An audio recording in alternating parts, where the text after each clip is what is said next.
Hey there. Today we're setting out on a slow, peaceful journey. Imagine you're standing on a silent mountaintop, the mist clinging to the ancient pines, the air cool and fresh against your skin, carrying the faint, sweet scent of distant blossoms.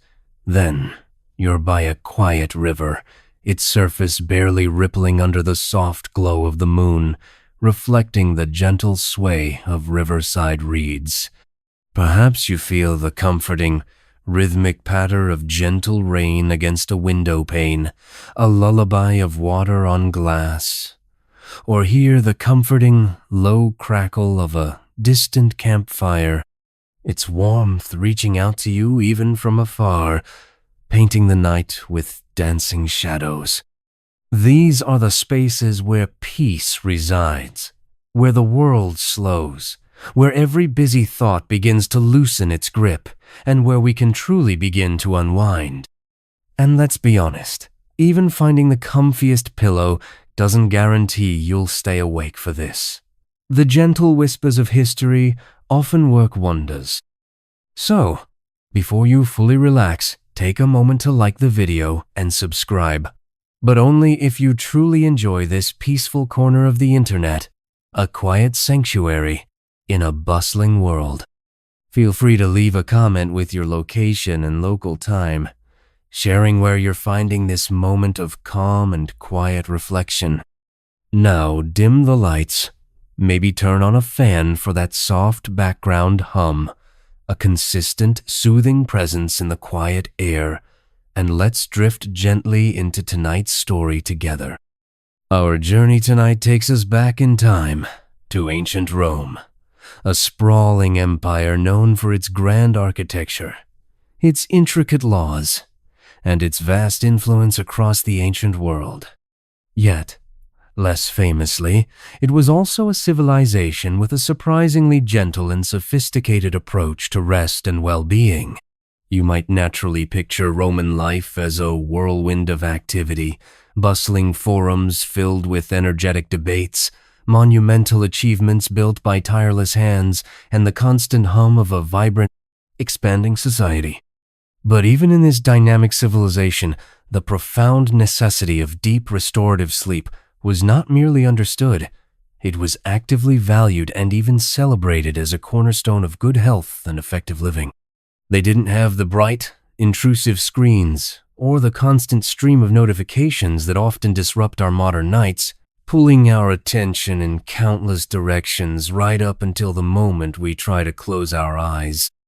However, they certainly faced their own daily stresses and anxieties, the demands of civic life and personal responsibilities, and they actively sought out methods and customs to truly unwind, to shed the day's burdens before embracing the quiet of the night. Imagine, if you will, the Roman citizen after a long, demanding day. The sun begins to dip below the horizon, painting the sky in ever-softening hues of rose, amber, and dusky violet. The sounds of the city, once a clamor of footsteps, chariots, and lively conversations, begin to mellow, softening into a gentle, consistent hum. You might be walking along a quiet residential street, the cobblestones cool beneath your sandals, worn smooth by generations of gentle footsteps. The air, as you pass by open courtyards, still carries the faint, comforting scent of baking bread from a nearby communal oven, mingled with the earthy fragrance of rosemary and the sweet perfume of blooming jasmine from hidden gardens. This is not the Rome of gladiatorial contests, nor of intense political intrigue. This is the Rome of quiet, domestic evenings, of families gathering in soft lamplight, and of the deliberate, thoughtful preparation for a night of peaceful slumber. It is a Rome that understands the subtle art of letting go. One truly fascinating cultural fact about ancient Roman life, often overlooked in our hurried modern interpretations, is their deep and abiding respect for the ritual of the evening meal, or cena. This wasn't just about sustenance, about quickly refueling the body. Instead, it was a slow, social affair, designed meticulously for relaxation, for unhurried conversation, and for deep personal connection, often stretching for hours as twilight deepened into true night. Unlike our own typically hurried dinners, often eaten quickly before moving on to other tasks, the cena was a sacred time, meant to be unhurried, a time to digest not just food, but the day itself, its events, its triumphs, its minor frustrations. Scholars still wonder why this tradition, so profoundly conducive to unwinding, to true rest and communal bonding, eventually transformed into quicker, more functional meals in later periods of Roman history, and even into modern times. Perhaps the sheer pace of life intensified, or perhaps societal priorities shifted away from this kind of deliberate, extended leisure. But the inherent wisdom of a slow, contemplative evening meal for aiding digestion, calming the nervous system, and promoting genuine rest is something we can still appreciate and perhaps even relearn from their ancient practices. As you meander through this quiet Roman evening, your senses attuned to the subtle ways light is managed, you notice the absence of harsh, bright illumination. Homes are not brightly lit by glaring torches or overwhelming lamps.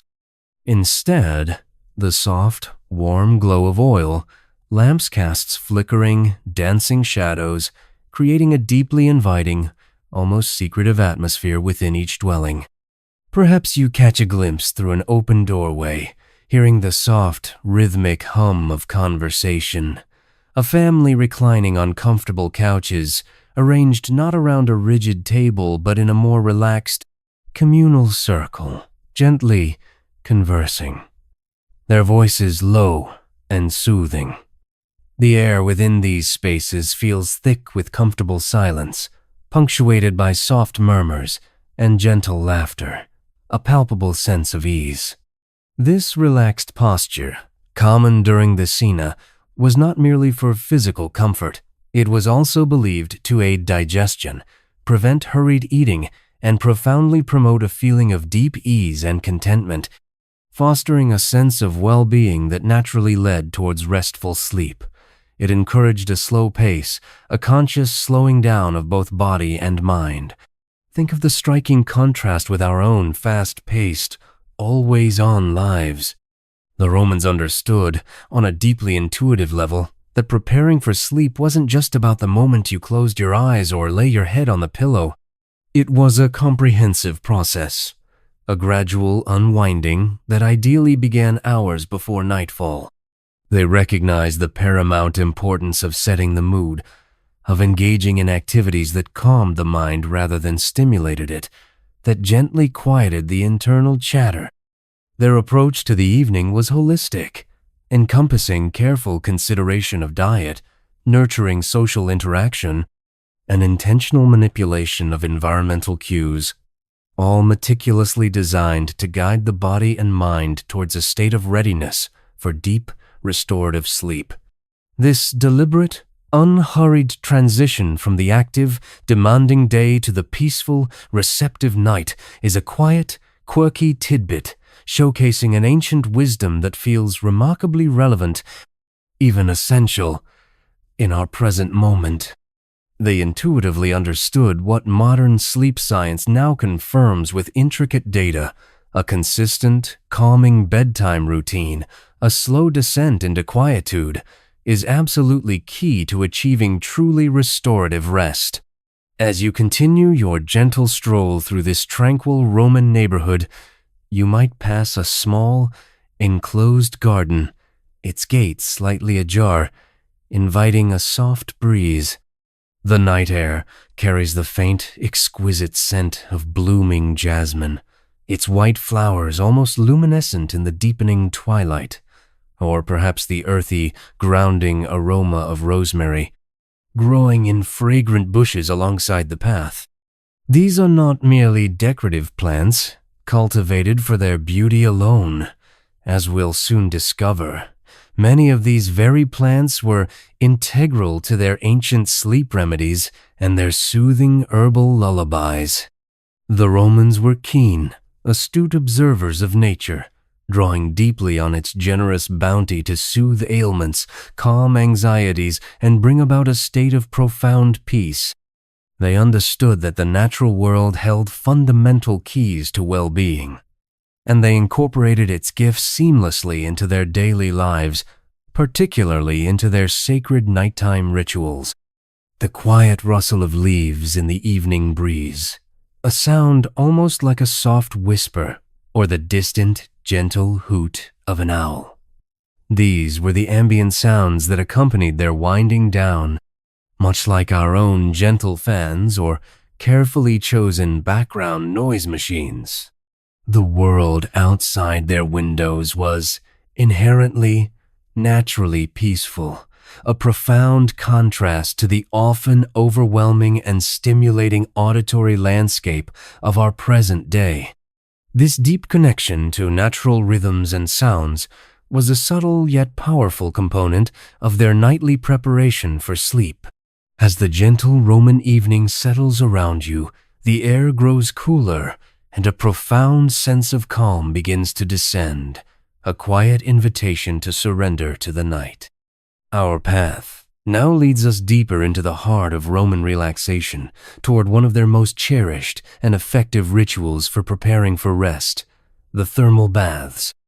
We are not envisioning the bustling public baths of midday, filled with energetic chatter, boisterous games, and vigorous exercise. Instead, we are stepping into the more intimate, quiet moments as the day gracefully unwinds, when the baths transform from communal centers into sanctuaries of serene repose, hushed havens for personal tranquility. Imagine the soft, diffused glow of lanterns illuminating the rising steam from the warm pools, creating a hazy, dreamlike atmosphere that softens every edge and blurs every line. You can almost feel the smooth, cool marble beneath your bare feet as you step inside, the lingering warmth from the day's sun still radiating gently from the ancient stone, a comforting warmth that rises to meet you. The Roman bath, or thermae, was, as you might recall, far more than just a utilitarian place to get clean. It was a multifaceted hub, a social gathering point, a venue for exercise, and crucially for our journey tonight, a place dedicated to profound relaxation and rejuvenation. In the late afternoon and early evening, as daylight gracefully faded and the city's daytime energies began to wane, many Romans would retreat to the baths not for vigorous physical exertion, but for quiet unwinding. This was a time for calm contemplation, for gentle stretching that eased tired muscles, and for simply letting the warm, buoyant water meticulously ease the tension from weary limbs and minds. You might hear the soft, rhythmic splash of water, an almost imperceptible murmur of distant voices softened by the vastness of the space, but nothing jarring, nothing abrupt, to disturb the growing tranquility that permeates the air. It's a symphony of subtle sounds designed to soothe. Think for a moment of the meticulous design and thoughtful flow of these ancient spaces. You might first enter the caldarium, the hot room, often featuring large, shallow pools of steaming, almost cloud-like water. You can almost feel yourself slipping into one, the enveloping heat instantly melting away any lingering stiffness, feeling your shoulders relax, your breath deepening into a slow, steady rhythm. This wasn't a hurried dip, a quick immersion and exit. It was a slow, deliberate act of surrender to the warmth, allowing it to penetrate deeply. From there, you might move gently to the tepidarium, the warm room, a space designed for gentle transition. Here, the air was pleasantly warm but not humid, allowing the body to gradually adjust to a cooler temperature, a bridge between intense heat and refreshing coolness. Finally, You might choose to visit the Frigidarium, the cool room with its invigorating yet refreshing plunge pool. This provided a stimulating, gentle contrast, awakening the senses in a mild way before the final preparations for rest. This thoughtful progression through different temperatures was meticulously designed and deeply believed to not only cleanse the body physically, but also to profoundly soothe the spirit, systematically preparing it for the profound tranquility of the night ahead. A truly fascinating cultural detail about these evening baths, often overlooked in our modern view, is the extensive and deliberate use of aromatic oils and unguents. Before or after bathing, Romans would often anoint their bodies with fragrant oils, not just for moisturizing the skin, which was certainly a benefit, but crucially, for their calming and therapeutic properties. Imagine the delicate, soft scent of pure olive oil gently infused with crushed rose petals, a fragrance both sweet and grounding, or perhaps a subtle hint of calming chamomile, its gentle aroma weaving into the steam. These weren't overpowering, sharp perfumes, but subtle, natural fragrances that mingled seamlessly with the rising steam and the warm, circulating air, creating a uniquely tranquil olfactory landscape of deep peace. This gentle ritual, the act of anointing oneself with carefully selected soothing scents, was a profound form of self-care that connected them intimately to nature's calming essence. Scholars still ponder the exact recipes and the nuanced application methods of many of these ancient unguents, wishing we could precisely recreate that specific, elusive blend of warmth, delicate aroma, and pervasive quietude. It speaks volumes to a subtle, holistic understanding of wellness, where every single sense was invited to participate fully and consciously in the unhurried winding down process, a prelude to true repose. Consider, for a moment, the gentle symphony of sounds within the baths at this specific, quiet time of day. The soft, rhythmic echo of water dripping from a distant faucet, a tiny, consistent sound that soothes rather than disturbs. The barely audible swish of a linen towel being gently moved, the almost imperceptible sigh of steam escaping from a cleverly designed vent, a soft whisper in the air. Crucially, there were no harsh, glaring lights, only the warm, flickering, dancing glow of oil lamps, meticulously placed to cast long, fluid shadows on the high, vaulted ceilings. This creates a deeply dreamlike, almost ethereal environment, blurring the sharp edges of reality and inviting the mind to simply be, to release its grip on the day's demands. You can almost feel the wonderful, lingering warmth on your skin, a deeply comfortable sensation that stays with you, a gentle companion, long after you leave the soothing embrace of the bathhouse.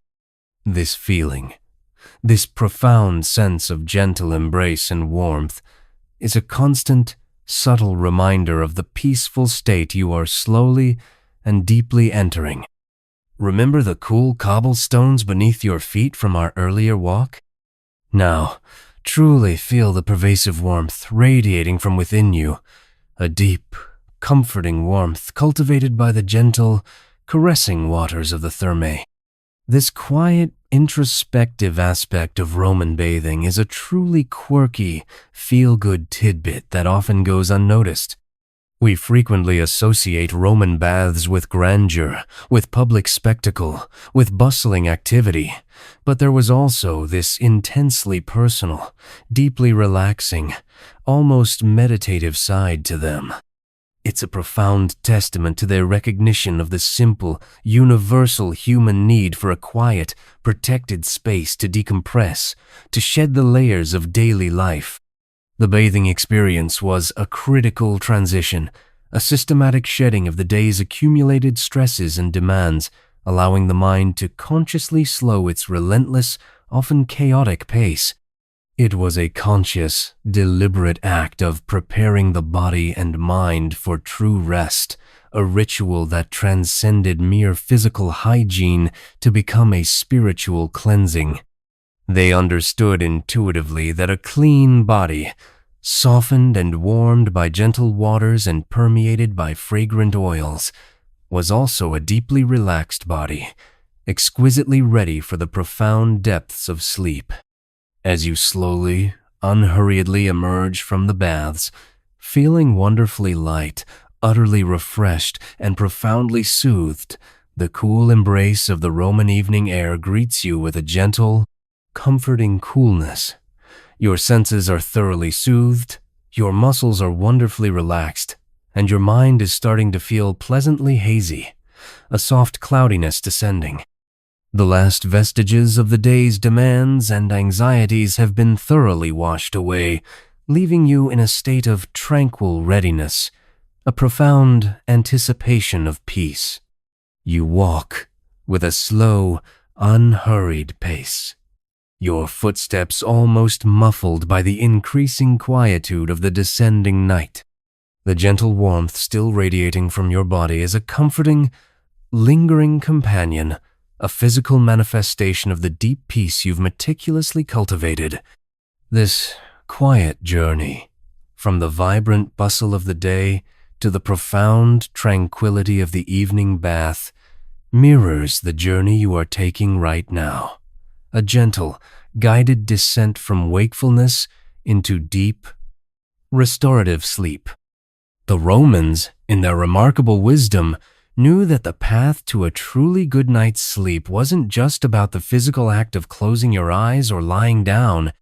It was profoundly about creating an environment, both internal and external, that was entirely conducive to rest, a symbiotic relationship between body and setting. The thermae served as a crucial, integral part of this elaborate preparatory phase, a cleansing not just of the body's superficial dust and grime, but of the mind's lingering worries and tensions. Imagine the soft, enduring scent of the calming oils from the bath, perhaps a hint of subtle rose or grounding myrrh, now accompanying you on your slow, unhurried walk home. This subtle, natural fragrance becomes an intrinsic part of the cool, clear evening air, a quiet, reassuring reminder of the serene experience you've just had. It's a gentle, sensory anchor, softly pulling you deeper and deeper into a state of profound relaxation, a state where sleep feels not just possible, but inevitable. Continuing our quiet journey through the ancient Roman night, as the lingering warmth from the bath slowly dissipates and the subtle scent of soothing oils still delicately clings to the air, we now turn our attention to the heart of Roman sleep remedies, their profound knowledge and gentle use of herbal lore. Imagine stepping from the cool, quiet street into a small, unassuming Roman home, where the air inside is infused with the soft, earthy fragrance of dried herbs, perhaps hanging in neat bundles from the rafters, gently swaying in a barely perceptible breeze. This is not a grand villa, but a modest dwelling, where the practical wisdom of generations is subtly evident in every corner. The Romans, with their deep connection to the natural world, understood that the earth offered countless gifts, not just for sustenance and building, but for healing, calming, and ultimately, for guiding the weary mind and body into a peaceful slumber. Their approach to medicine, particularly for everyday ailments like sleeplessness, was often holistic and remarkably gentle. They didn't seek harsh, immediate solutions, but rather natural, soothing remedies drawn directly from the bountiful gardens and wild landscapes around them. You might imagine a Roman matron, her hands calloused from daily tasks, carefully selecting certain leaves, crushing dried flowers, or brewing a simple infusion. These weren't complex pharmaceutical preparations as we understand them today, but rather intuitive, time-honored practices passed down through families and communities. The quiet confidence in the power of nature to restore balance was a foundational aspect of their daily lives. Scholars still piece together the full extent of their herbal pharmacopoeia, often marveling at the efficacy of remedies documented in texts like Pliny the Elder's Natural History or the writings of the physician Dioscorides, which describe hundreds of plants and their uses. It's a reminder that sometimes the simplest solutions, those closest to the earth, are the most profound. One particularly fascinating cultural fact is the widespread use of poppy for its gentle sedative properties. While we might associate poppies with opium and its stronger effects, the Romans often utilized them in much milder forms, for example, by infusing poppy heads in wine or water to create a calming drink. Imagine a cup of this subtly infused liquid, its taste perhaps earthy and slightly sweet, warming you from the inside out as the evening deepens. This wasn't about inducing a stupor, but about gently coaxing the mind into a state of relaxation, quieting the restless thoughts that often keep sleep at bay. The aim was a peaceful drift, not an abrupt descent. This gentle application of a potent plant is a testament to their nuanced understanding of its effects, knowing how to harness its calming power without overwhelming the senses. Beyond the poppy, a multitude of other plants played their quiet roles in the Roman arsenal of sleep aids. You might picture bundles of dried chamomile flowers, their tiny white petals still holding a faint, sweet aroma used to brew a comforting tea. Or perhaps bundles of lemon balm, known for its citrusy scent and calming properties, tucked under pillows to invite pleasant dreams. Verbena, with its delicate purple flowers and soothing fragrance, was another favorite, sometimes scattered on floors or steeped in bathwater to create an atmosphere of profound tranquility. Each herb had its unique character, its specific subtle energy, contributing to an overall sense of peace. The Romans understood that preparing for sleep was a multi-sensory experience, and the gentle presence of these natural aromas and flavors was paramount. A whimsical tidbit that adds to this picture of gentle healing is the Roman belief in dream herbs. Certain plants were thought to not only induce sleep, but also to encourage specific types of dreams, often pleasant, prophetic ones.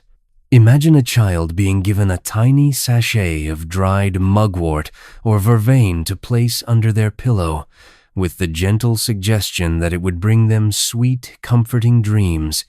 This charming practice speaks to a tender, imaginative side of Roman life, where the natural world was intimately intertwined with the realm of the subconscious. It wasn't purely scientific in our modern sense, but it was deeply comforting and psychologically astute, providing a gentle ritual to ease the mind into the nocturnal world. Scholars still wonder about the specific folklore associated with each dream herb and how these beliefs shaped the Roman understanding of sleep and dreams. It highlights how important the quality of sleep, not just its duration, was to them. As you stand in this quiet Roman home, perhaps near a small hearth where embers still glow softly, you can almost hear the soft rustle of dried herbs as someone gently stirs them in a ceramic bowl. The scent of a simmering pot on the fire, a simple concoction of valerian root and a touch of honey, might waft gently towards you, promising warmth and quietude. Valerian, a root with a distinctly earthy scent, was highly prized for its sedative qualities, often brewed into a potent, albeit not always palatable, tea.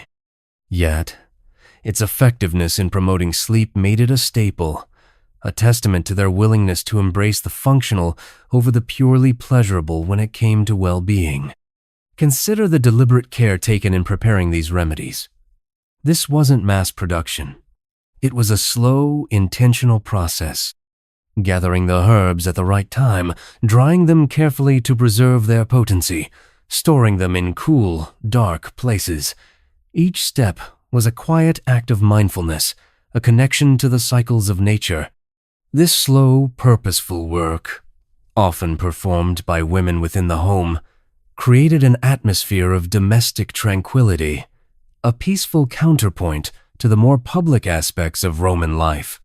It reinforced the idea that preparing for sleep was a valued, almost sacred act deserving of time and attention. The gentle wisdom of these herbal lullabies extended beyond just physical remedies. They were often accompanied by quiet rituals, perhaps a soft murmur of blessings or a gentle hand laid upon the forehead. The Romans understood that comfort and reassurance were as vital as the active compounds in the herbs themselves. The feeling of being cared for, of having one's path to sleep gently guided, was itself a powerful anxiolytic. You can feel this gentle, comforting presence in the quiet air of this Roman home, a feeling akin to the gentle mist on the mountains or the soft rain against a window pane from our initial journey. It's a pervasive sense of quiet reassurance. As the evening deepens further, and the only sounds are the distant chirping of crickets and the occasional soft hoot of an owl, you feel the cumulative effect of this ancient wisdom. The day's anxieties are fading, replaced by a soothing calm, a pleasant drowsiness. The knowledge that these natural remedies have helped countless generations of Romans drift off to sleep under similar quiet skies brings a sense of continuity and peace. The faint, sweet scent of jasmine from the garden outside, mingling with the earthy notes of the herbal infusions inside, creates a perfect olfactory harmony, a signature scent of repose. This is the Roman night, gently unfolding, guiding you closer to your own restful slumber, one quiet breath at a time. The simple belief in nature's calming power, passed down through whispers and quiet gestures, forms the bedrock of this peaceful descent. With the gentle essence of Roman herbs still lingering in the quiet air, a soft, earthy perfume mingling with the fainter, sweet notes of garden flowers, we now shift our gaze to some of the specific, beloved plants that formed the core of their sleep-inducing practices: the graceful lavender and the captivating poppy. As you continue to drift through this ancient Roman night, imagine walking through a moonlit garden where the silver light illuminates rows of these delicate plants, each one holding a secret promise of peace and dreams. The air here is subtly different, charged with the concentrated calm of these specific botanicals. Lavender, with its slender, silvery green stalks and its clusters of small, fragrant purple blossoms, was a cherished herb throughout the Roman Empire. Its calming properties were widely recognized, and it was used in countless ways to promote relaxation. You might imagine a Roman household where dried lavender sprigs are tucked into linen closets, placed beneath pillows, or even scattered across sleeping mats to infuse the air with its soothing scent. The word lavender itself is believed to derive from the Latin lavare, meaning to wash, which hints at its traditional use in bathwater, not just for cleansing the body, but for washing away anxieties. Picture a Roman woman, perhaps tired from a day of household duties, drawing a warm bath and dropping in a handful of fresh or dried lavender. The steam would gently release the aromatic oils, creating a naturally calming vapor that enveloped her, soothing both skin and spirit. This simple act, so easily overlooked, was a profound daily ritual of peace. The subtle, herbaceous scent of lavender is gentle, not overpowering. It's a clean, floral aroma with a hint of something earthy and green, a scent that signals tranquility and cleanliness. It speaks of quiet fields warmed by the sun, of gentle breezes carrying natural perfumes. This very scent, still treasured today for its calming effects, was a quiet companion to Roman nights, a natural signal for the body and mind to prepare for rest. It's a whimsical tidbit to consider how a scent could be so universally understood as a herald of peace, bridging millennia with its simple message of calm. Scholars still ponder how consistently and widely lavender was cultivated specifically for its medicinal properties across the vast Roman Empire, suggesting a widespread appreciation for its quiet power. Then there is the poppy, a plant of profound beauty and equally profound mystery. The poppy held a unique place in Roman sleep remedies. As we touched upon earlier, while modern understanding often focuses on its more potent narcotic derivatives, the Romans frequently employed the poppy in much gentler, more controlled applications. Imagine fields of poppies swaying gently in a late afternoon breeze, their delicate petals, perhaps white or soft red, trembling softly. It wasn't about harvesting the raw opium directly for sleep, but rather about harnessing the plant's natural, subtle, sedative qualities through careful preparation. A common method involved creating infusions from the poppy head, the capsule that remains after the petals have fallen, containing the seeds and a milky sap. This capsule, when steeped in water or wine, would release compounds in a much milder concentration than a direct extract. You might envision a Roman preparing a simple, almost milky-looking beverage, not for intoxication, but for a gentle, calming effect, a softening of the edges of consciousness that allowed sleep to arrive naturally.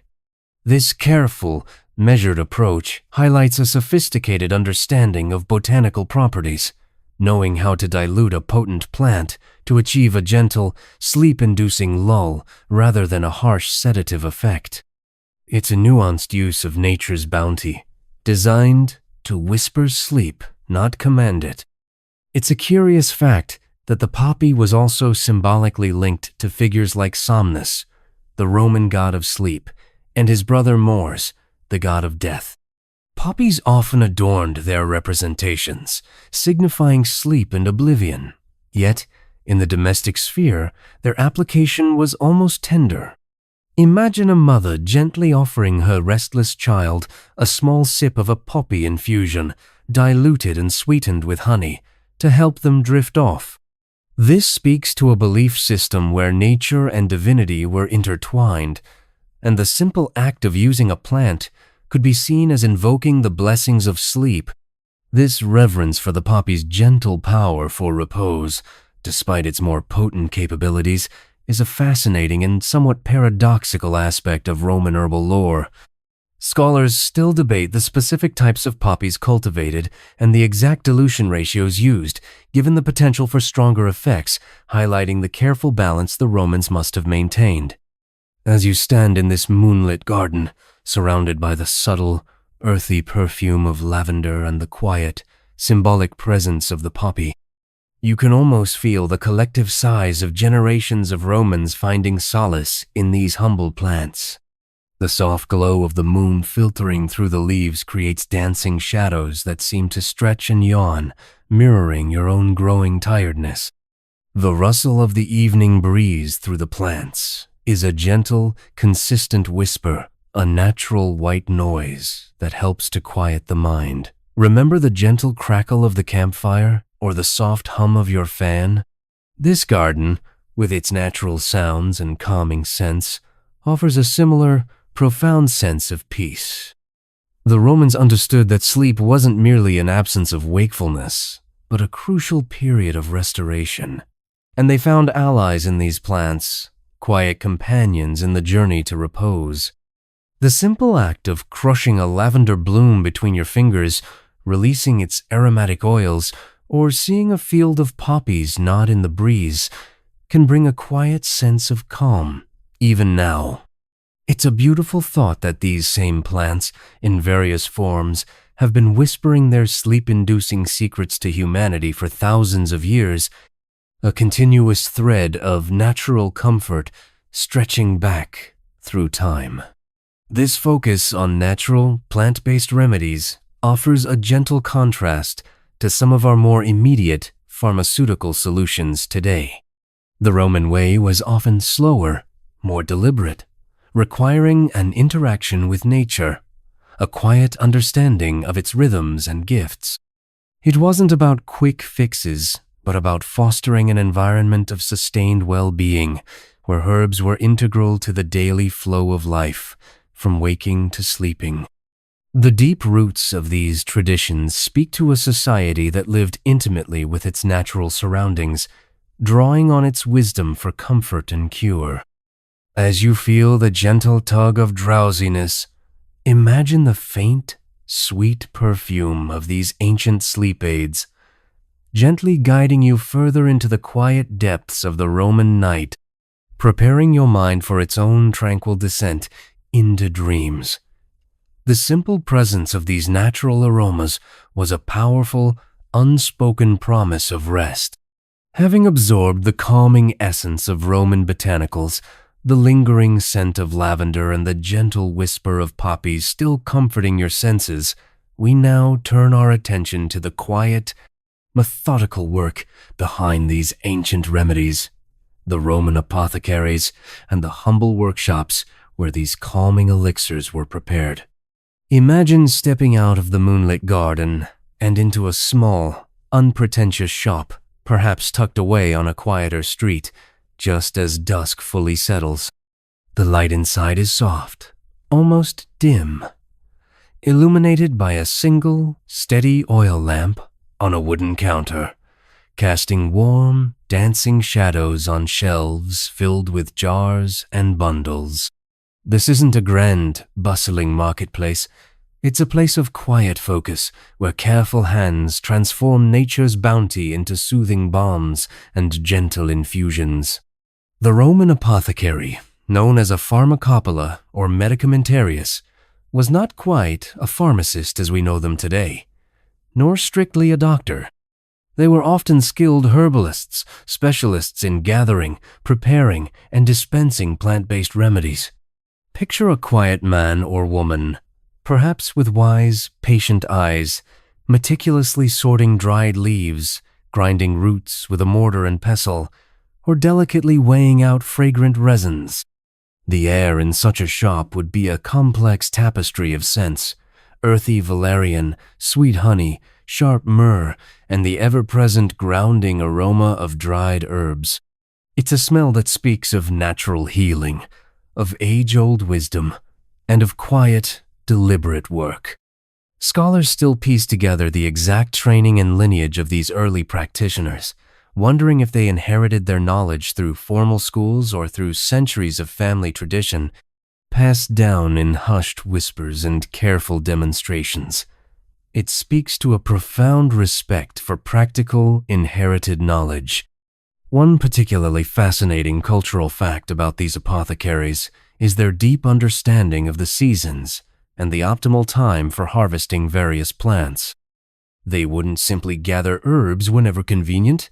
They observed the cycles of nature, knowing that a root collected in autumn might have different properties than one gathered in spring, or that a flower picked at dawn might be more potent than one gathered at midday. Imagine the apothecary waking before the sun, heading out to damp fields or misty hillsides, collecting dew-kissed chamomile or freshly opened poppy heads, recognizing the subtle energy shifts within the plants throughout their life cycle. This isn't just botany. It's a profound, almost spiritual connection to the rhythm of the earth.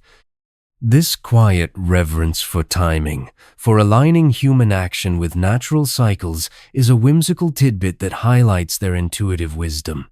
It reminds us of a slower pace of life, where patience and observation were paramount. As you observe the apothecary at work, you might notice the tools of their trade: finely crafted bronze mortars and pestles, their surfaces polished smooth from countless hours of grinding, delicate scales for weighing tiny amounts of precious herbs, and earthenware jars, often sealed with wax, for storing dried preparations, protecting them from moisture and light. Each tool, simple yet effective, speaks of a long tradition of careful craftsmanship and respect for the materials. There's a rhythmic, soothing sound as the pestle gently thuds against the mortar, crushing dried roots or leaves into a fine powder, a quiet, repetitive motion that itself can induce a sense of calm, much like the gentle hum of a fan you might hear now, or the soft patter of rain against a window. Consider the gentle, unhurried pace of their work. There's no rush, no sense of urgency that might disrupt the delicate balance of the natural compounds they are handling. Preparing a soothing balm for sleeplessness or an herbal infusion for troubled dreams was a process that demanded patience and precision. You can almost feel the texture of the dried herbs in their hands, the crumbling dryness of lavender, the brittle snap of valerian root, the delicate crispness of dried rose petals. Each touch is deliberate, each movement measured, reflecting the care taken to ensure the potency and purity of the remedy. This methodical approach wasn't just about efficiency, it was about imbuing the preparations with calm intent. A quirky, feel-good detail about these Roman herbalists is that they often cultivated their own small gardens behind their shops, little pockets of green serenity in the midst of the city. Imagine a tiny courtyard, bathed in the soft glow of twilight, where rows of medicinal plants grow. The apothecary might step out, perhaps just before closing, to gather a few fresh sprigs of mint or lemon balm, their leaves still cool with the evening dew, for a last-minute order. This personal connection to the plants, from cultivation to preparation, added an extra layer of authenticity and care to their remedies. It wasn't just a business. It was a way of life, deeply rooted in the earth. Scholars still wonder about the exact layout and variety of plants in these urban herbal gardens, a quiet oasis in the bustling city. As the lamp flickers softly, casting long, peaceful shadows, you might see the apothecary carefully pouring a finished herbal infusion into a small, dark glass bottle, sealing it with a cork and perhaps a dab of wax. This simple vessel, holding within it the distilled essence of nature's calming power, is then ready to be carried into a Roman home, bringing with it the promise of a peaceful night. The trust placed in these remedies, and in the hands that prepared them, was immense. The belief in nature's gentle power, a theme woven throughout our journey, was reinforced by the quiet diligence of these unsung herbalists. This journey into the Roman apothecary's world reinforces the quiet, deliberate pace of life we've been observing. Remember the slow, contemplative evening meal, cena, from Section 1, and the unhurried rituals of the Roman baths. The preparation of these herbal remedies fits seamlessly into that tapestry of intentional slowness. It's about respecting processes, allowing things to unfold naturally, and trusting in the inherent wisdom of the earth. As you feel the gentle tug of drowsiness, imagine the subtle, calming sense of this ancient workshop, a peaceful blend of earth and essence, gently guiding you further into the quiet depths of the Roman night. The meticulous care of the apothecary, though unseen, lends its calming energy to the quiet air, a soft invitation to rest. With the quiet sounds of the apothecary's workshop fading gently behind us, leaving only the soft echo of a pestle on mortar and the lingering scent of dried herbs, our journey through the Roman night now leads us to another subtle yet powerful aspect of their approach to sleep: the deliberate use of aromatic dreams. This isn't about grand, elaborate rituals, but about the quiet, pervasive influence of fragrance, intentionally woven into the very fabric of their sleeping environments to encourage restful slumber and pleasant visions. Imagine you are now standing at the threshold of a Roman sleeping chamber, not a large, opulent room, but a modest, comfortable space where the air is noticeably different, softly perfumed, inviting a sense of profound calm. The Romans held a deep appreciation for the power of scent, recognizing its ability to influence mood, memory, and even the subconscious. They understood that just as certain aromas could stimulate, others could soothe and prepare the mind for the deep, restorative journey of sleep. This wasn't a scientific understanding in our modern sense, but an intuitive, experiential knowledge passed down through generations. You might envision small, finely woven linen sachets, filled with dried herbs, tucked strategically under pillows, placed in bedside chests, or hung near open windows to catch the evening breeze.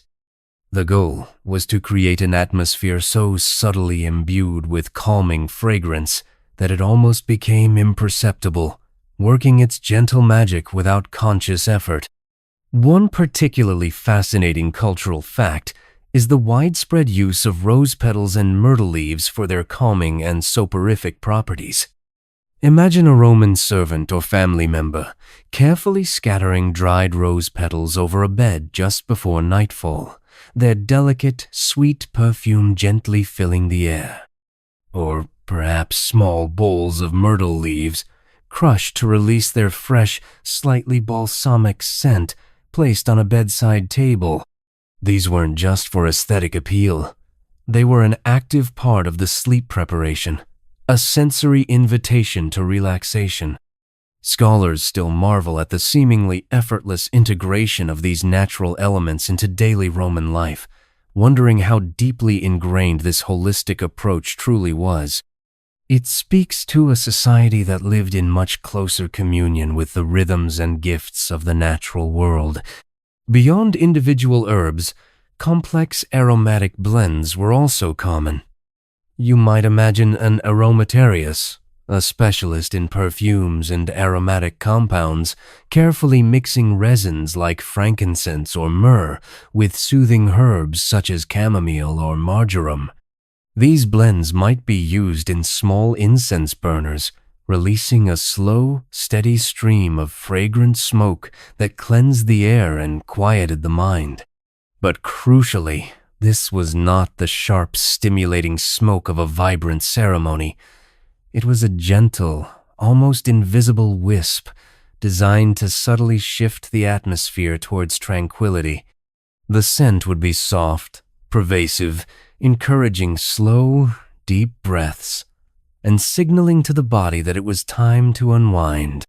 This gentle, consistent presence of calming aromas is a quirky, feel-good tidbit, suggesting a truly refined appreciation for the subtle nuances of sensory comfort.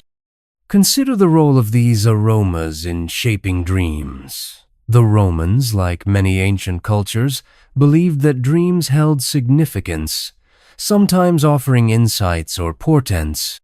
While they didn't have a rigid system of dream interpretation connected to specific scents, the idea was that a peaceful, fragrant sleeping environment would naturally lead to more pleasant, undisturbed dreams.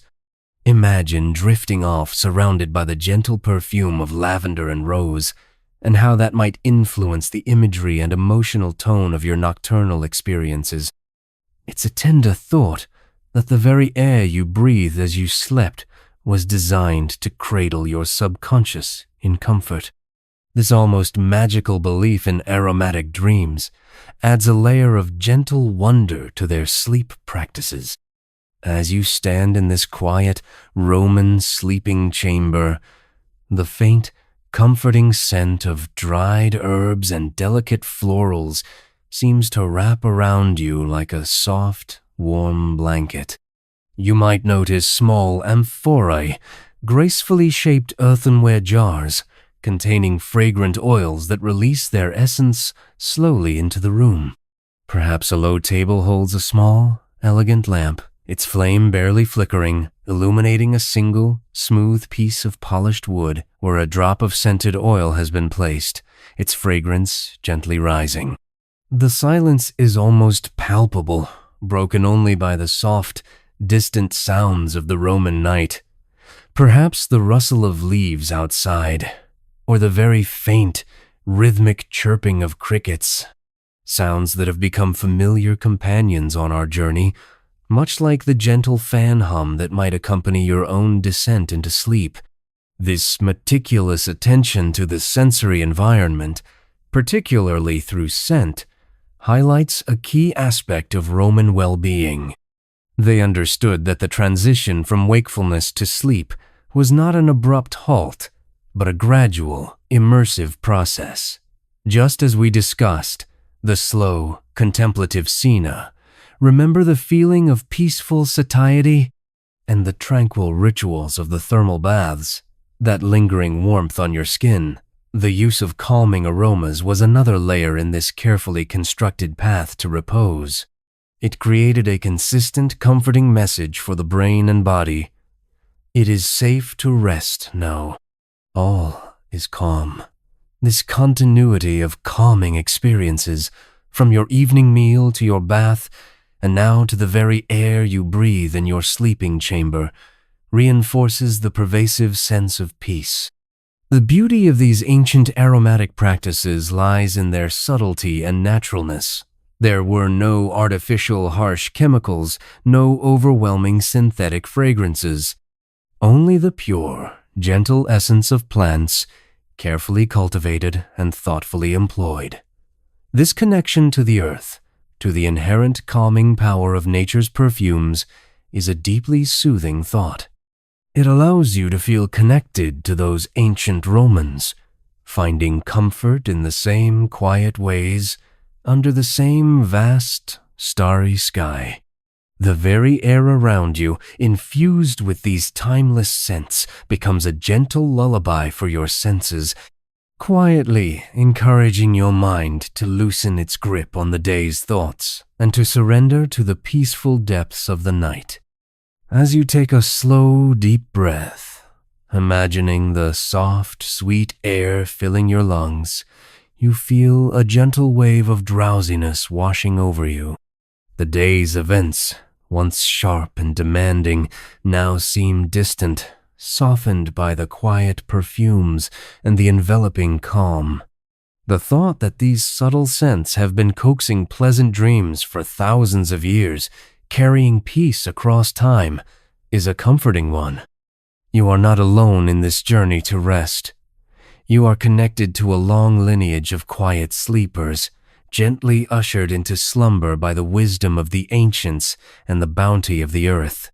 The air itself feels like a soft, invisible blanket, woven with threads of lavender, rose, and myrtle, tenderly tucking you into the quiet embrace of the Roman night. As the calming, aromatic dreams of ancient Rome begin to gently envelop your senses, the subtle fragrances of rose and lavender still weaving through the quiet air, our journey now guides us deeper into the heart of Roman repose, their actual sleeping chambers, and the serene arrangements within them. Imagine stepping fully into such a room. It's not necessarily grand or ostentatious, but rather thoughtfully designed for comfort and tranquility, a true sanctuary from the bustling world outside. The light within is incredibly soft, perhaps filtered through a delicate linen curtain at a small window, or emanating from a single low-burning oil lamp placed safely on a sturdy, unassuming table. The focus in a Roman bedroom, or cubiculum, was primarily on function and comfort, a place dedicated solely to rest. You won't find excessive ornamentation or stimulating decorations. Instead, simplicity reigns, creating an atmosphere conducive to quietude. The walls might be painted in muted, earthy tones, soft greens, gentle blues, or warm ochres, colors known to promote relaxation. There's a calming absence of clutter, allowing the eye to rest and the mind to unwind. This deliberate minimalism, so different from some of the more elaborate public spaces, highlights their understanding that the sleep environment needed to be a haven of visual peace. One particularly fascinating cultural fact is the design of Roman beds themselves. While we might picture grand, ornate structures, many common Roman beds, or lectus, were surprisingly simple and designed for practicality and comfort. They often consisted of a sturdy wooden frame, sometimes with woven straps or rope strung across to provide a flexible base, akin to a rudimentary spring system.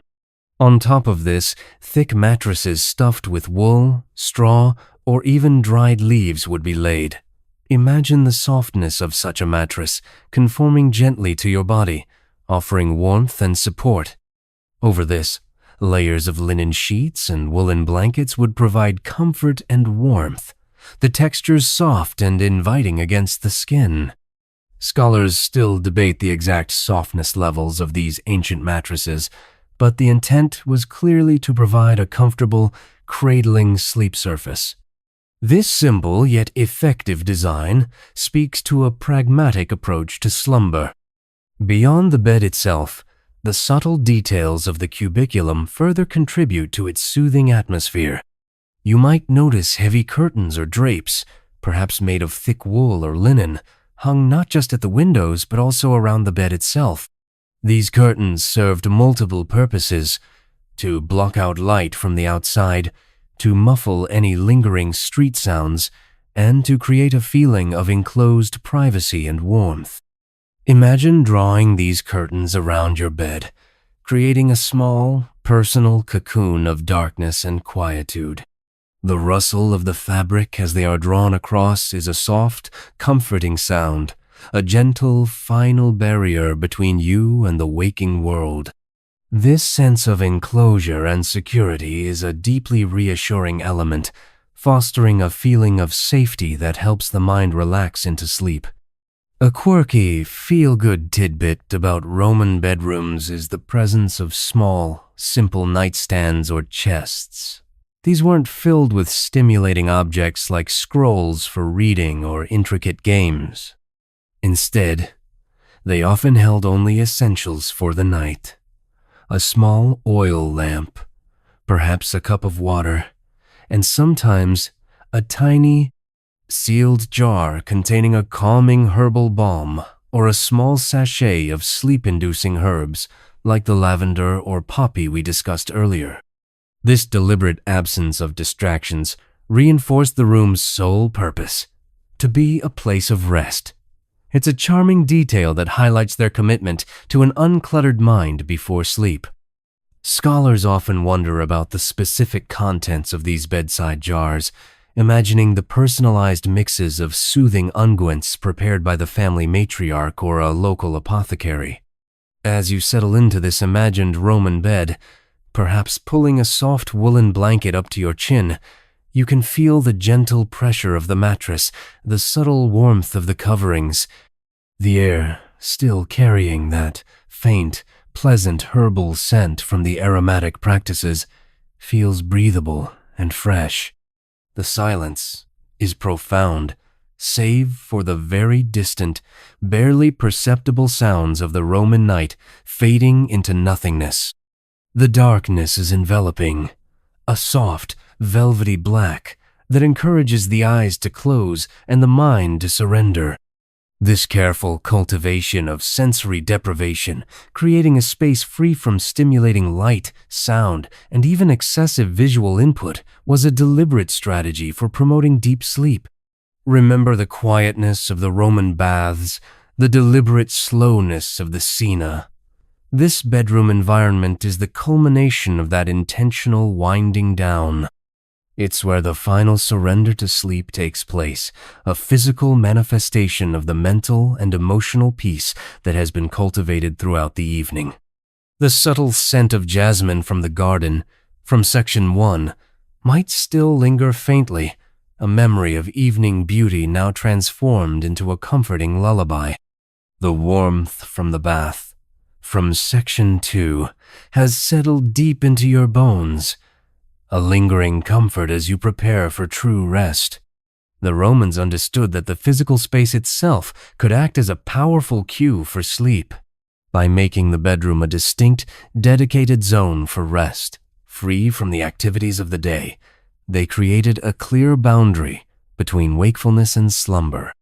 This separation was not just physical, but psychological, helping the mind to disengage from its daily responsibilities and anxieties. Imagine how different this is from our modern habit of bringing work, entertainment, and worries into our beds. The Roman cubiculum was a quiet statement of purpose. This is where you rest. As you lie there, feeling the soft textures of the bedding against your skin, breathing in the subtly perfumed air, you begin to feel your muscles relax even further. Your breathing becomes slower, deeper, a gentle rhythm accompanying your descent into drowsiness. The quietude of the room feels like a gentle embrace, holding you safely as you prepare to drift. The Roman understanding of a bedroom as a true haven for sleep, designed with simplicity and sensory comfort in mind, is a timeless wisdom that continues to resonate. It's a quiet testament to their ability to find peace in the everyday, to craft environments that nurtured the body's natural need for rest. You are now perfectly poised on the edge of sleep, cradled by ancient comfort and quiet purpose. As the quiet comfort of the Roman sleeping chamber envelops you, the gentle rustle of the bed curtains and the soft, herbal scents still lingering in the air, our journey now guides us into an even more intimate aspect of Roman nightly rituals, their bedtime stories and quiet customs. These weren't grand epics or tales of heroic battles, but rather soothing narratives, gentle lullabies, and comforting routines designed to usher the mind into a state of peaceful surrender. Imagine a Roman family gathered in the soft glow of an oil lamp, their voices low and hushed, sharing quiet moments before sleep. The Romans, like all ancient cultures, understood the power of storytelling, not just for entertainment, but for imparting wisdom, fostering connections, and, in the evening hours, for calming restless minds. However, their bedtime stories weren't always elaborate narratives. Often, they were simpler, more repetitive tales, perhaps fables with gentle morals, or descriptions of serene landscapes that encouraged visualization and relaxation. You might picture a parent or grandparent sitting by the bed, their voice a soft murmur, recounting a story of a lazy river flowing through a sun-drenched valley, or the quiet life of a shepherd watching his flock under a vast, silent sky. The very rhythm of the voice, gentle and unhurried, would have been a powerful sleep aid in itself.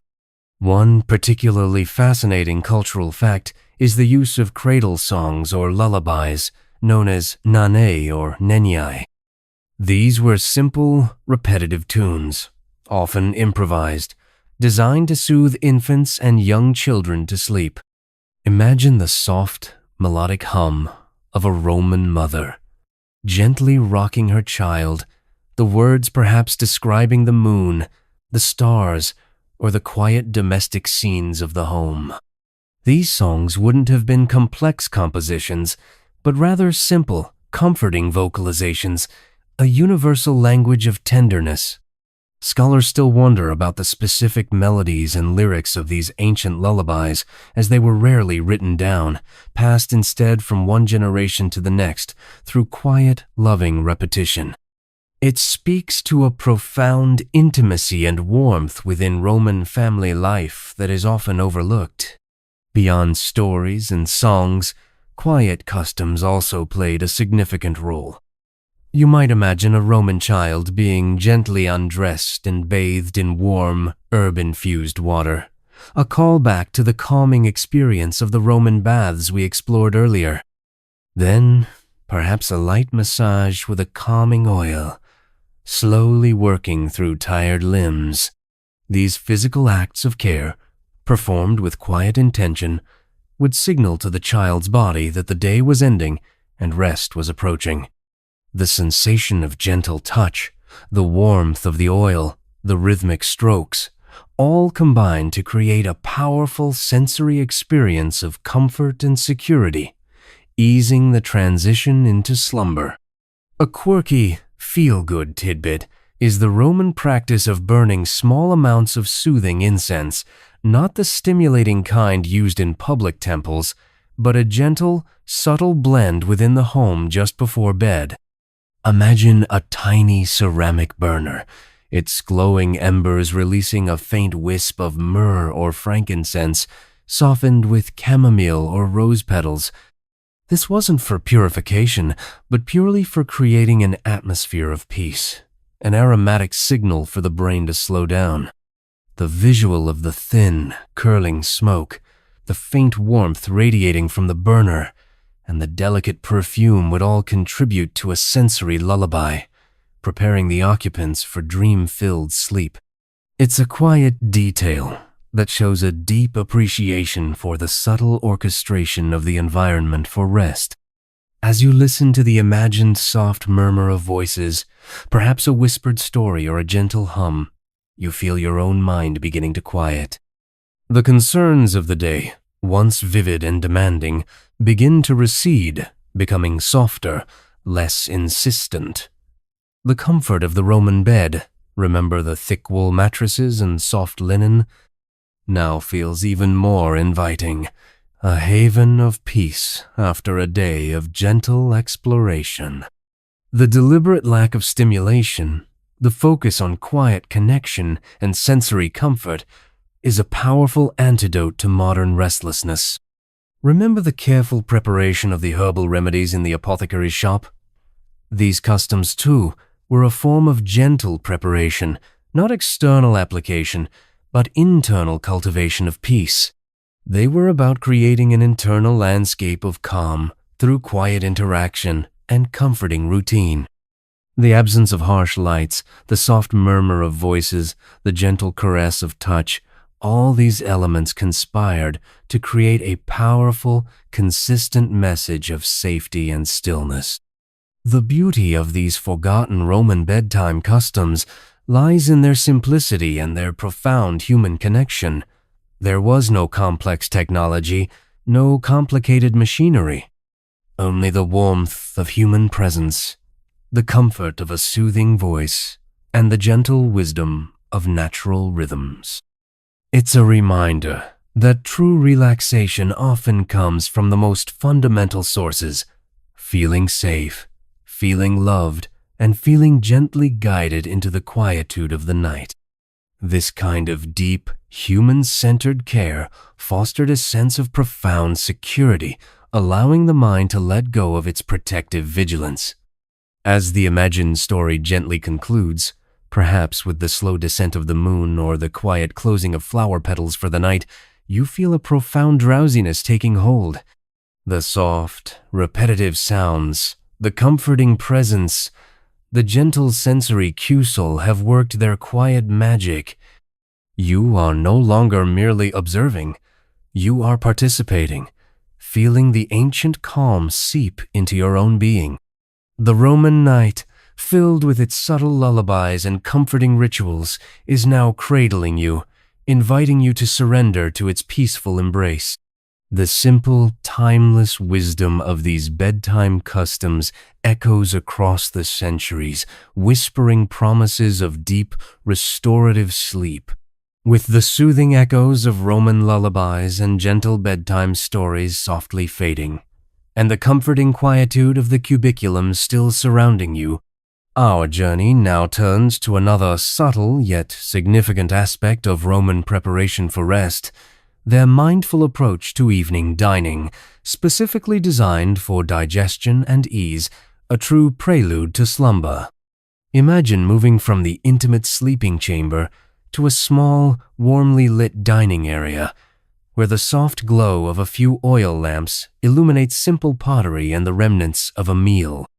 This isn't a grand feast, a spectacle of excess, but a carefully considered repast, tailored meticulously to encourage calm and facilitate digestion, ensuring that the body is neither overfull nor uncomfortably hungry before sleep. The very air seems imbued with a sense of lingering contentment, a quiet satisfaction after a day's gentle winding down. The Roman evening meal, the cena, as we briefly touched upon in Need, was far more than just a means of sustenance. It was a profound social and digestive ritual, a cornerstone of their daily rhythm.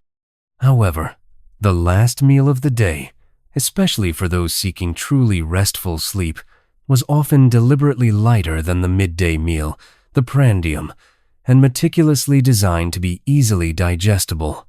They intuitively understood, without the benefit of modern scientific research, that a heavy, rich stomach could lead to restless sleep, discomfort, and vivid, disturbing dreams. You might imagine a Roman family partaking of a simple, wholesome meal consisting of light, seasonal vegetables, perhaps fresh from their own garden, a little delicately prepared fish or lean poultry, and certainly fresh fruit, such as figs or grapes, to round off the meal.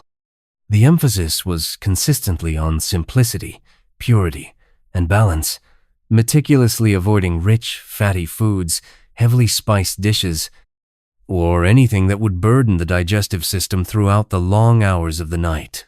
This thoughtful selection of food was a quiet act of self-care, a deliberate choice for nocturnal ease. One particularly fascinating cultural fact, deeply tied to their digestive well-being, is their ubiquitous preference for reclining while eating the cena. Instead of sitting upright at a rigid table, which can put pressure on the abdomen and hinder digestion, Romans would often recline on comfortable couches, known as triclinia, arranged gracefully around a low central table. This posture wasn't merely about physical comfort or a display of social status. It was profoundly believed to aid digestion by taking direct pressure off the abdomen and, crucially, encouraging a slower, more deliberate, and more mindful pace of eating. Imagine yourself gently reclining, perhaps propped up on a soft, supportive cushion, taking small, unhurried bites, savoring each flavor. Conversation would flow softly and naturally, unforced and unhurried, as the act of eating became almost secondary to the act of unwinding. This physical ease, this gentle spreading out and relaxing, directly contributed to a pervasive sense of mental and physical relaxation, setting the perfect stage for truly restful sleep. Scholars still ponder the exact physiological benefits they perceived from this reclining posture, and whether it truly enhanced digestion in the way they believed, but its widespread prevalence throughout Roman society suggests a strong, almost universally accepted belief in its calming and salutary effect. It's a quiet, yet profound, detail that hints at a sophisticated, intuitive understanding of the body's needs. Beyond the specific composition of the meal and the posture adopted, the atmosphere during the cena was absolutely paramount for promoting sleep. This wasn't a hurried affair to be rushed through, eaten quickly before moving on to the next task or entertainment. The cena could often last for several unhurried hours, a slow and deliberate unwinding of the day's events and anxieties. You certainly wouldn't find harsh, stimulating lights in such a setting, no bright glare to jar the senses. Only the soft, warm, flickering glow of oil lamps, meticulously placed to cast long, dancing shadows on the walls and ceiling, inviting introspection, quiet conversation, and a palpable sense of warmth and intimacy. The sounds would be consistently gentle, the low, comforting murmur of voices, the soft clinking of pottery against pottery, perhaps the very distant, muffled sounds of the city gradually settling into its nightly slumber. There was no pressure to finish quickly, no external demands or distractions intruding upon this sacred time of communal ease and individual unwinding. It was a protected space, a bubble of calm. A particularly quirky, feel-good tidbit about Roman evening dining that speaks volumes about their gentle approach to wellness is the occasional inclusion of a digestive wine or mulsum. This was not a strong, intoxicating drink meant for revelry or celebration, but rather a very mild, often diluted beverage infused with calming and digestive herbs like fennel, mint, or even a touch of honey. specifically designed to aid the digestive process rather than induce intoxication. Imagine a small, elegant ceramic or glass cup of this subtly aromatic drink, its flavor light and refreshing, a gentle complement to the meal. This was not about pleasure for pleasure's sake, but about proactively facilitating the body's natural functions in the gentlest, most unobtrusive way possible. It highlights a remarkably proactive and thoughtful approach to well-being, addressing potential sources of nocturnal discomfort, a sluggish digestion, before they could even begin to disrupt sleep. It's a testament to their careful, almost paternalistic planning for a truly peaceful and restorative night. As you recline, feeling a comfortable satiety but not a heavy, burdensome fullness, you become acutely aware of how your breathing has naturally deepened and significantly slowed. The gentle warmth of the room, combined with the profound ease of your posture, fosters a pervasive sense of deep calm that seems to spread throughout your entire being. The conversation, if any, is soft, reassuring, focusing on pleasant topics that bring contentment rather than demanding or stimulating ones. This mindful eating, accompanied by quiet, meaningful social interaction, contrasts sharply with many modern dining habits that can often be hurried, distracting, and stimulating right up until bedtime. The Romans, in their quiet wisdom, understood that the transition from the active day to the passive night was a delicate and crucial one, and every single detail, even the types of food consumed and the manner in which they were eaten, played a vital part in preparing the body and mind for unburdened rest. Remember the lingering warmth on your skin from the Roman baths, a feeling of deep physical relaxation, and the subtle, calming sense of the aromatic sleeping chambers, section 6, which gently prepared your senses. This light, mindful scena seamlessly continues that trajectory of ease, comfort, and peace. The body, having been gently cleansed and subtly fragranced, is now gently and thoughtfully nourished, perfectly poised for its deep, restorative, nocturnal journey. The continuity of these carefully orchestrated calming experiences creates a powerful, consistent, and reassuring message for your entire being. It is time to slow down, to release, to rest, to rejuvenate. All is well, all is quiet. Scholars still debate the specific dietary habits of various Roman social classes, acknowledging that while principles of light eating before bed were likely shared, the actual foods might have varied. However, the underlying principle of a light, easily digestible evening meal for optimal sleep appears remarkably consistent across many ancient texts and medical treatises. This quiet wisdom, passed down through generations, underscores a deeply holistic understanding of health, where diet, external environment, and personal ritual were all intricately interconnected in the quiet, consistent pursuit of overall well-being. It was, in essence, a quieter form of preventative medicine, practiced diligently and mindfully on a daily basis, woven into the very fabric of their evenings. As the last remnants of the meal are gently cleared away and the oil lamps cast longer, softer, more diffused shadows across the room, you feel a gentle, almost imperceptible wave of drowsiness washing over you, pulling you deeper into relaxation. The comfortable reclining posture has encouraged your muscles to relax fully, releasing any lingering tension, and your digestive system is quietly and efficiently performing its work, free from strain or burden. The gentle murmur of the household, settling into its quiet routine for the night, acts like a soothing background hum, much like your own gentle fan or the distant, soft patter of rain. You are not only nourished but also deeply at peace, feeling a profound sense of quiet readiness to surrender to the quietude of the Roman night. The thoughtful consideration given to this final, gentle meal of the day truly completes the preparatory cycle, leaving you perfectly poised for a night of undisturbed restorative slumber. Having experienced the gentle conclusion of the Roman cena, feeling comfortably nourished and perfectly at ease, our journey now quietly shifts from the physical aspects of Roman sleep preparation to the philosophical underpinnings that often guided their quest for tranquility. We explore how certain Roman philosophies, particularly Stoicism and Epicureanism, subtly informed their views on peaceful rest. Imagine yourself now in a quiet courtyard of a Roman villa, the cool night air carrying the scent of night-blooming jasmine and the soft glow of moonlight illuminating ancient stone columns. Here, the silence invites deeper thought, and the wisdom of old is almost palpable in the stillness.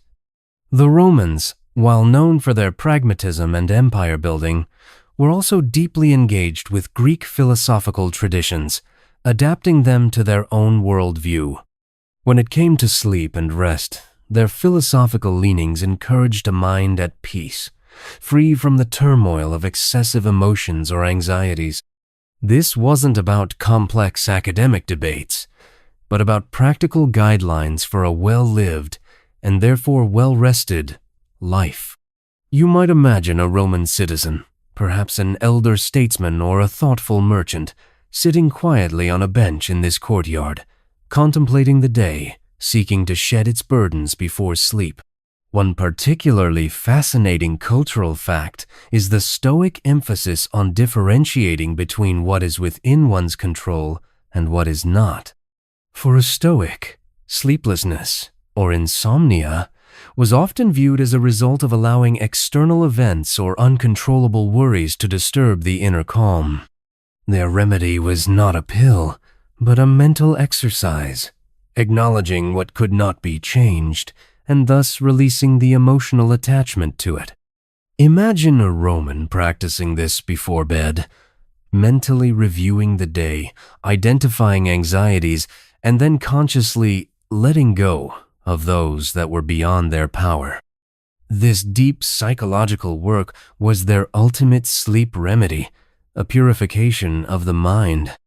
Scholars still reflect on the psychological sophistication of this approach, wondering how consistently ordinary Romans were able to master such rigorous self-control. It speaks to a profound belief in the power of the mind over external circumstances. This philosophical approach highlights a crucial point. For many Romans, good sleep wasn't just about physical comfort or herbal remedies. It was fundamentally about mental tranquility. If the mind was agitated, no amount of soft bedding or soothing tea would be fully effective.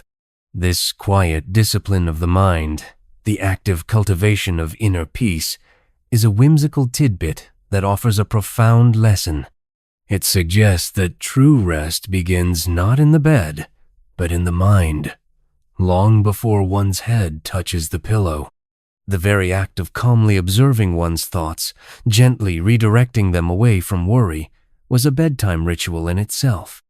Contrast this with the Epicurean view, which, often misunderstood, was not about hedonism but about seeking ataraxia, a state of freedom from disturbance, a serene tranquility achieved through moderation and the absence of pain. For the Epicurean, a pleasant, undisturbed sleep was a natural outcome of a life lived free from excess and anxiety. This meant avoiding stimulating activities late in the evening, eating light meals, recall our gentle cena from Section 9, and cultivating simple pleasures that brought contentment rather than agitation. You might envision an Epicurean appreciating the soft silence of the courtyard, the gentle coolness of the night air, finding pleasure in these simple, non-stimulating sensations. It was a philosophy that naturally led to quiet evenings and peaceful nights. As you sit in this moonlit Roman courtyard, perhaps feeling the cool stone of the bench beneath you, you can almost hear the quiet wisdom echoing through the ages. The distant sounds of the Roman night are muted, softened by the thick walls of the villa, creating a profound sense of isolation and peace, much like the gentle hum of your fan, or the quiet patter of rain from our initial journey. The air carries the faint, sweet scent of jasmine, a reminder of the aromatic dreams we explored, Section 6, now lending its soothing presence to these deeper contemplations. This philosophical foundation for sleep was a subtle but pervasive cultural fact. It meant that seeking rest was not seen as a passive state, but an active, mindful pursuit, a consequence of living thoughtfully throughout the day. It wasn't about escaping reality, but about finding peace within it. This internal work, this conscious effort to calm the mind and manage expectations, was a powerful tool in their arsenal of sleep aids, perhaps even more potent than any herb or balm. Scholars still debate the extent to which these philosophical ideals permeated daily Roman life, beyond the elite classes, but the principles of moderation and inner peace are universal.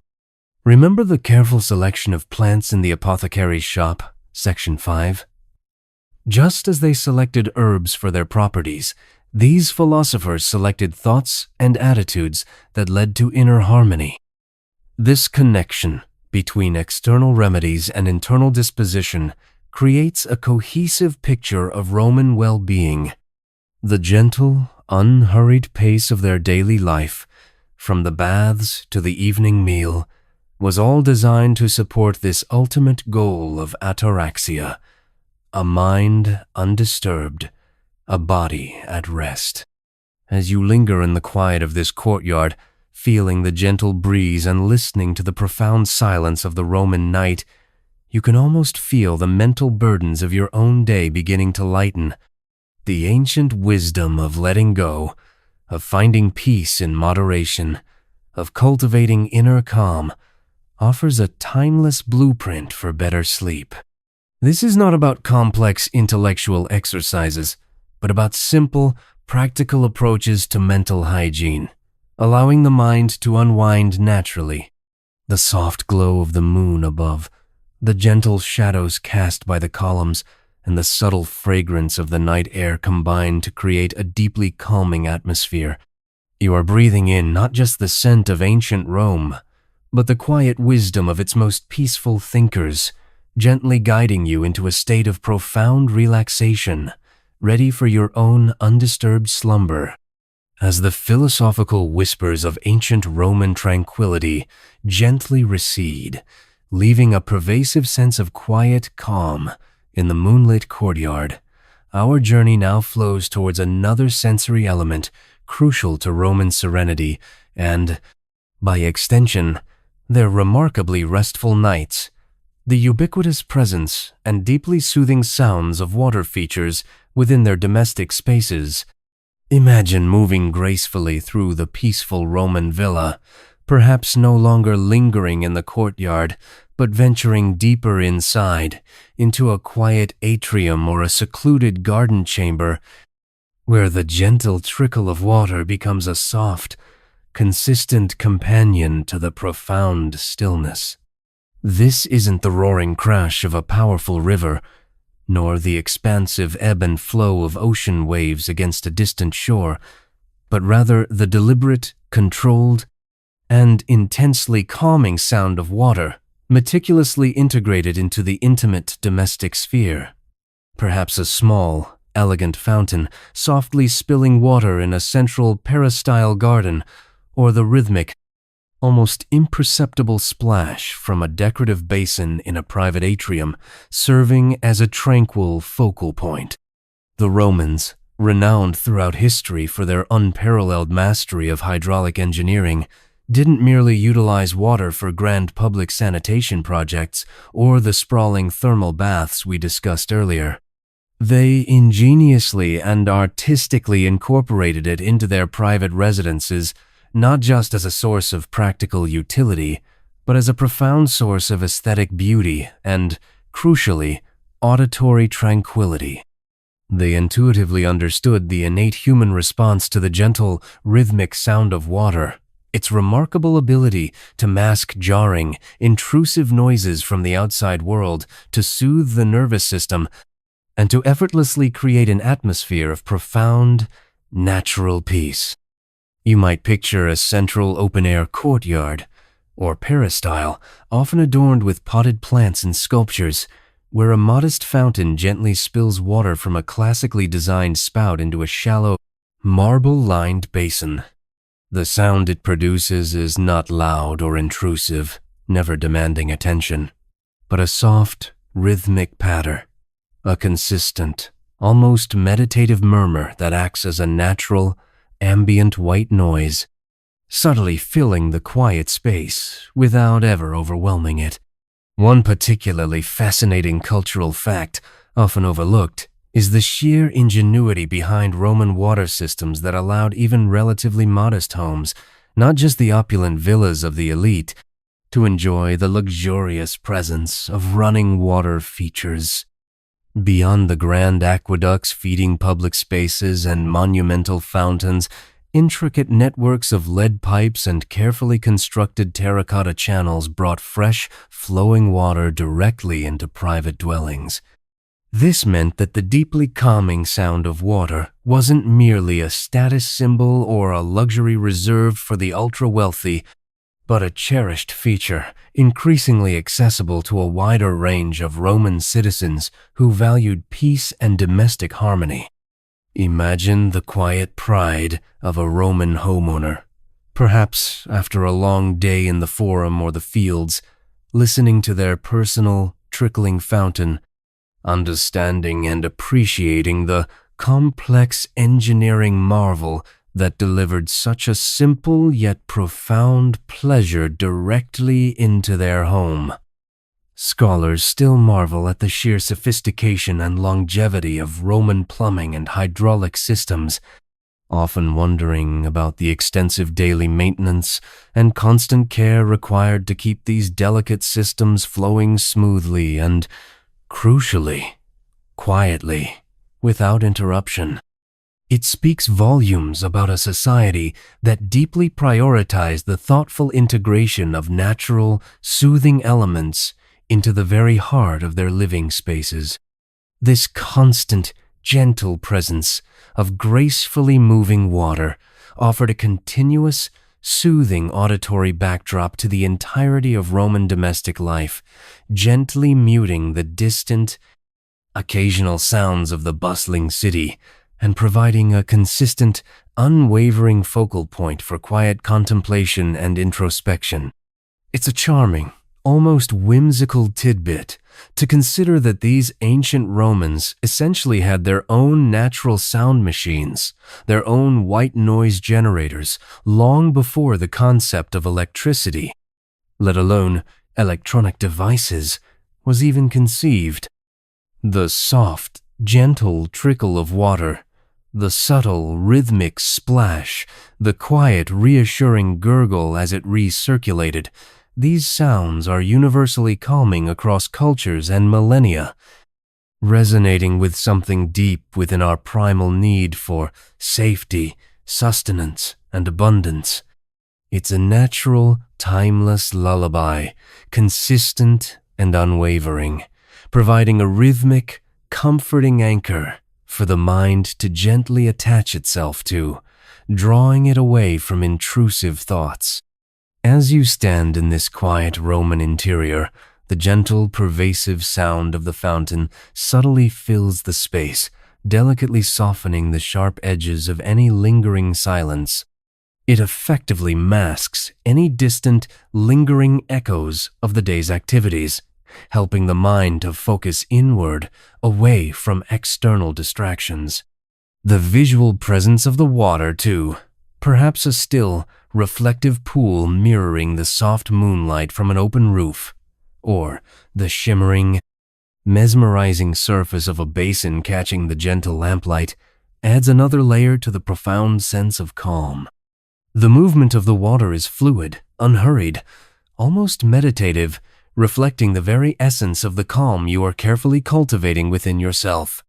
This seamless integration of natural sound and visual piece was not accidental. It was a deliberate and conscious act of environmental design, meticulously crafted for profound well-being and a gentle transition to rest. Remember the lingering scent of fresh lavender and soft rose from the aromatic chambers, a gentle perfumed embrace that began to quiet your senses, and the comfortable satiety experienced from the light, unhurried scena which soothed your physical body. Now, add the gentle, consistent, and deeply rhythmic whisper of flowing water to this already rich symphony of calm. Each carefully selected sensory input layers upon the last, building a pervasive atmosphere of profound and undeniable tranquility. The feeling of the cool, peaceful courtyard from our last philosophical musings now includes this refreshing, living, auditory dimension, enriching the sense of quiet reflection and deepening the overall feeling of peace. The Romans intuitively understood that multiple senses working in exquisite harmony could create an immensely powerful and synergistic effect on the mind and body, gently guiding them, almost imperceptibly, towards the deep, restorative sleep that awaited. The deliberate choice to bring water into the Roman home, not just for practical utility, but primarily for its soothing, almost therapeutic qualities, highlights a profound cultural value placed on inner peace, quiet enjoyment, and the cultivation of a calm domestic sphere. This wasn't merely about impressing guests with displays of wealth or engineering prowess. It was fundamentally about creating a true domestic sanctuary, a sacred place where the stresses and demands of the external world could be effectively washed away, much like the impurities in the public baths. The steady, unwavering rhythm of the water served as a constant, gentle reminder of the natural flow of life, of change, and of the inevitable, comforting return to rest and stillness. Scholars often wonder about the specific psychological and even spiritual effects Romans experienced from these indoor water features, speculating on impacts beyond simple aesthetic pleasure. Did they evoke a sense of connection to larger natural forces, or simply provide a comforting, predictable presence? As you close your eyes, the gentle, consistent trickle of the Roman fountain becomes the most prominent and pervasive sound, a soft, insistent whisper in the deepening quietness.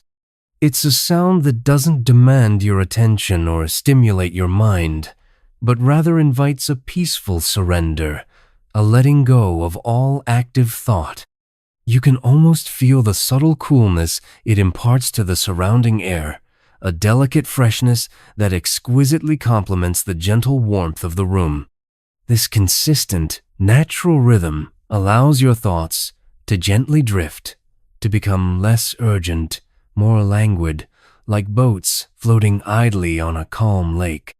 The day's anxieties begin to dissolve, much like a tiny grain of sugar slowly, imperceptibly dissolving in warm water, until they are entirely gone, leaving only clarity and peace.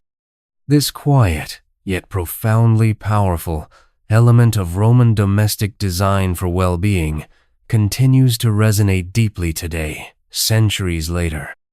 The universal and timeless appeal of a bubbling fountain, a flowing stream, or even the familiar, comforting sound of gentle rain is a testament to this ancient wisdom. The Romans intuitively understood that these natural sounds, constant yet subtly ever-changing, could gently lull the mind into a state of profound relaxation, systematically preparing it for the deep, restorative sleep that awaits. You are now enveloped not just by silence, but by a meticulously crafted auditory landscape of peace, gently carrying you further and further into the quiet, welcoming depths of the Roman night, perfectly ready for your own tranquil and dream-filled slumber. As the gentle blessings of Roman sleep deities linger, offering a sense of ancient protection and peace, our journey now takes an unexpected turn. we consider how Romans found rest not within the familiar comforts of their homes, but while traveling, navigating the often challenging conditions of ancient journeys. Imagine yourself on a Roman road, perhaps at dusk, as the sounds of the bustling day, the rhythmic creaking of wooden carts on cobblestones, the distant chatter of fellow travelers, the lowing of livestock being driven along, begin to fade, replaced by the quiet anticipation of finding a safe and restful place for the night. The air, crisp and cool, carries the faint scent of wood smoke and damp earth, a familiar aroma of the open road. Travel in the Roman world, while significantly facilitated by their extensive and expertly engineered road network, was still a far cry from the ease and comfort we experience today with modern transportation. Long journeys across the vast empire could be arduous, filled with unexpected delays, dusty conditions, and the ever-present challenge of finding a truly peaceful night's rest. Yet, the Romans, ever pragmatic and remarkably resourceful, developed various strategies and utilized available accommodations to ensure they could find some semblance of tranquility and restorative sleep, even when far from the comforts of their urban cubicula. This wasn't about indulging in luxury. It was fundamentally about necessity, about maintaining health, energy, and mental well-being while traversing their sprawling dominion. You might picture a weary traveler, perhaps a dedicated merchant returning from a distant province, or a disciplined soldier on a long march, gratefully approaching the dim, welcoming lights of an inn at the end of a long sun-drenched day, seeking precious respite from the demands of the road. One particularly fascinating cultural fact, vital to the infrastructure of Roman travel and rest, is the well-established existence of Roman inns, known as mansiones for official state-sponsored lodging, or caponai for more commercial establishments. These inns dotted the major Roman roads at regular intervals, offering crucial lodging, simple meals, and stables for animals to weary travelers. While the quality of these inns varied greatly, some were quite comfortable and well-appointed, while others were rather basic, perhaps little more than a communal room and a roof. They provided an absolutely crucial service, a designated place to rest, recuperate, and seek shelter from the elements. Imagine the scene inside a typical bustling kaupona as evening descends. A common room filled with the low murmur of tired travelers sharing simple stories, the comforting aroma of simple and hearty food cooking over an open fire, and perhaps a separate curtained sleeping area with rows of basic beds or shared straw-filled pallets. It wasn't always quiet or luxurious, certainly not like the serene domestic spaces we imagined earlier, but it was a much-needed refuge from the uncertainties and dangers of the open road, a place where the mind could at least begin to unwind. Scholars still debate the precise standards and varying levels of comfort found in these myriad inns across the empire, but their very existence and strategic placement is a powerful testament to the Romans' deep understanding of the human need for regular, restorative travelers' rest. To supplement these roadside inns, or when they weren't conveniently available in more remote regions, Romans employed various ingenious portable sleep aids. Imagine a resourceful traveler carefully carrying a small, rolled-up mattress or a compactly folded, thick woolen blanket, perhaps tightly bound with leather straps, to provide a slightly softer and more comfortable sleeping surface than the bare ground or a rough floor. They might also carry a small, personal pillow, perhaps stuffed with soft feathers or dried straw, and a light yet warm covering for additional warmth and privacy. This wasn't about aspiring to extravagance or undue luxury. It was about ensuring a basic yet essential level of comfort and hygiene, a personal bubble of respite wherever their journey might lead them.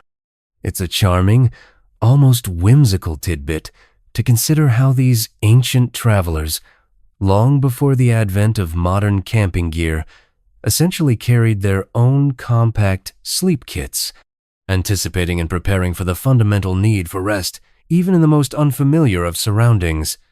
This foresight speaks to a deep practical understanding of human needs. Even the famously disciplined and resilient Roman soldiers, who often marched for days and weeks at a time during vast campaigns, understood the absolute critical importance of adequate sleep for maintaining their effectiveness and morale.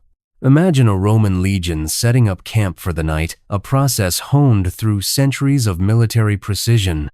The soldiers would meticulously arrange their tents, often made of durable leather or thick canvas, within the carefully laid out, fortified camp perimeter. Inside their shared tents, each soldier would prepare his individual sleeping mat or rough bed, perhaps a simple wooden frame with rope lacing, and carefully lay out their personal blankets.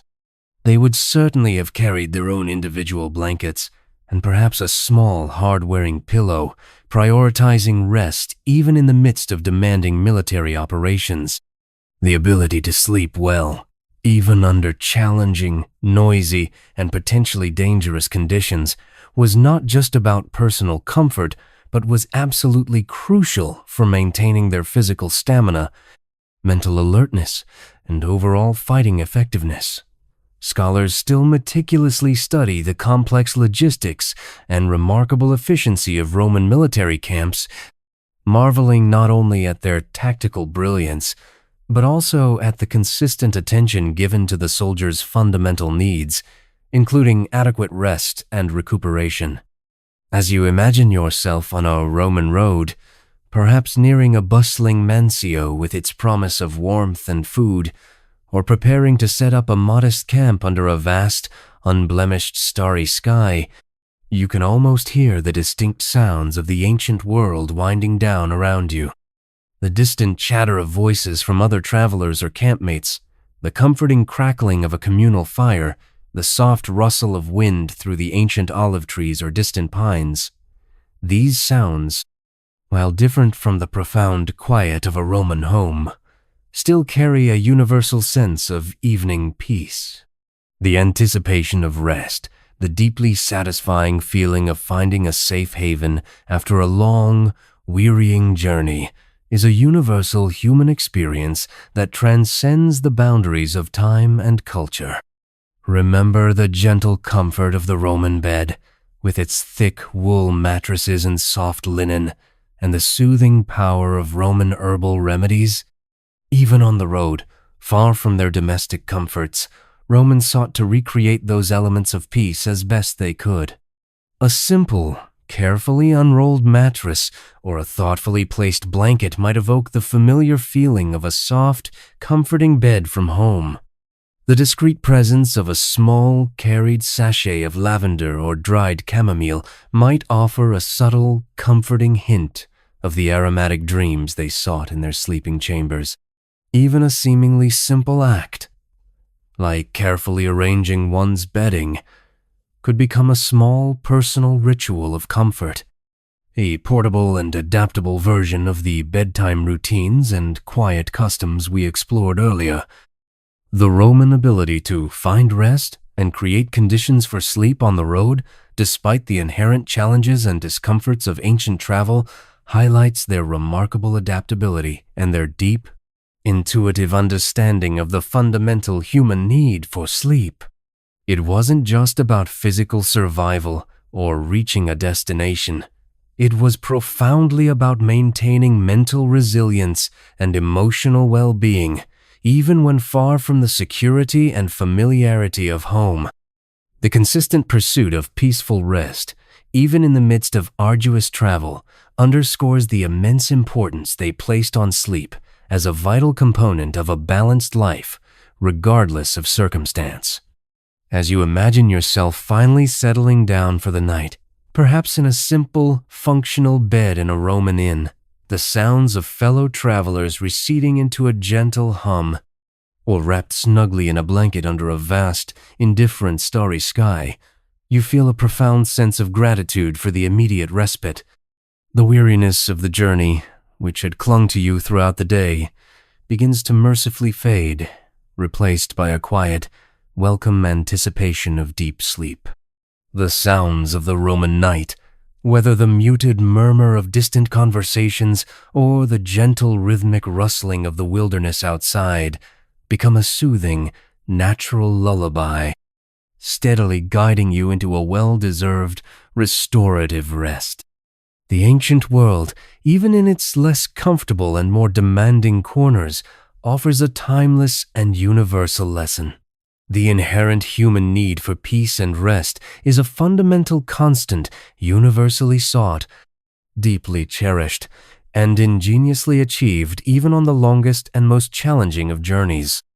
As the feeling of settling into rest on a Roman road gently deepens, the universal need for sleep echoing across time and distance, our journey now quietly brings us back to the present.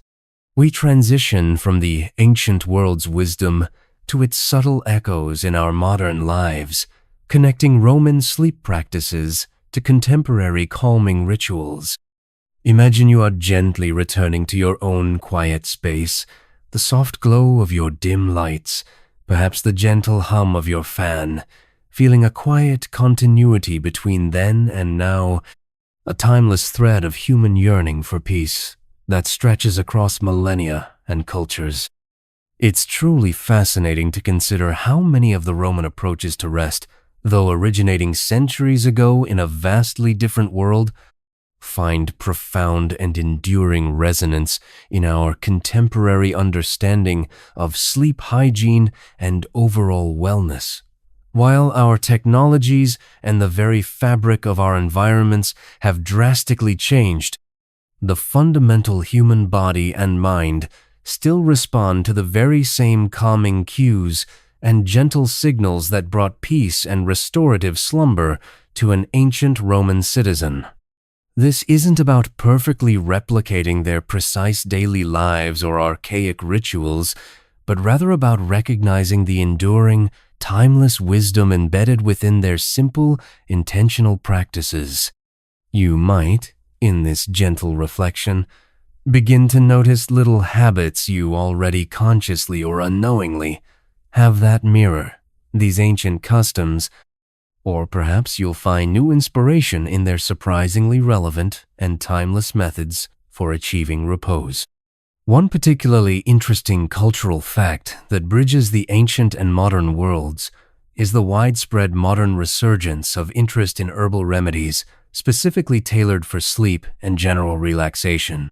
Just as the Romans meticulously prepared gentle infusions of poppy or valerian root, carefully measured in the quiet of an apothecary's shop, many individuals today instinctively turn to a soothing cup of chamomile tea before bed, diffuse calming lavender essential oils in their bedrooms, or utilize valerian root supplements to unwind from the day's demands.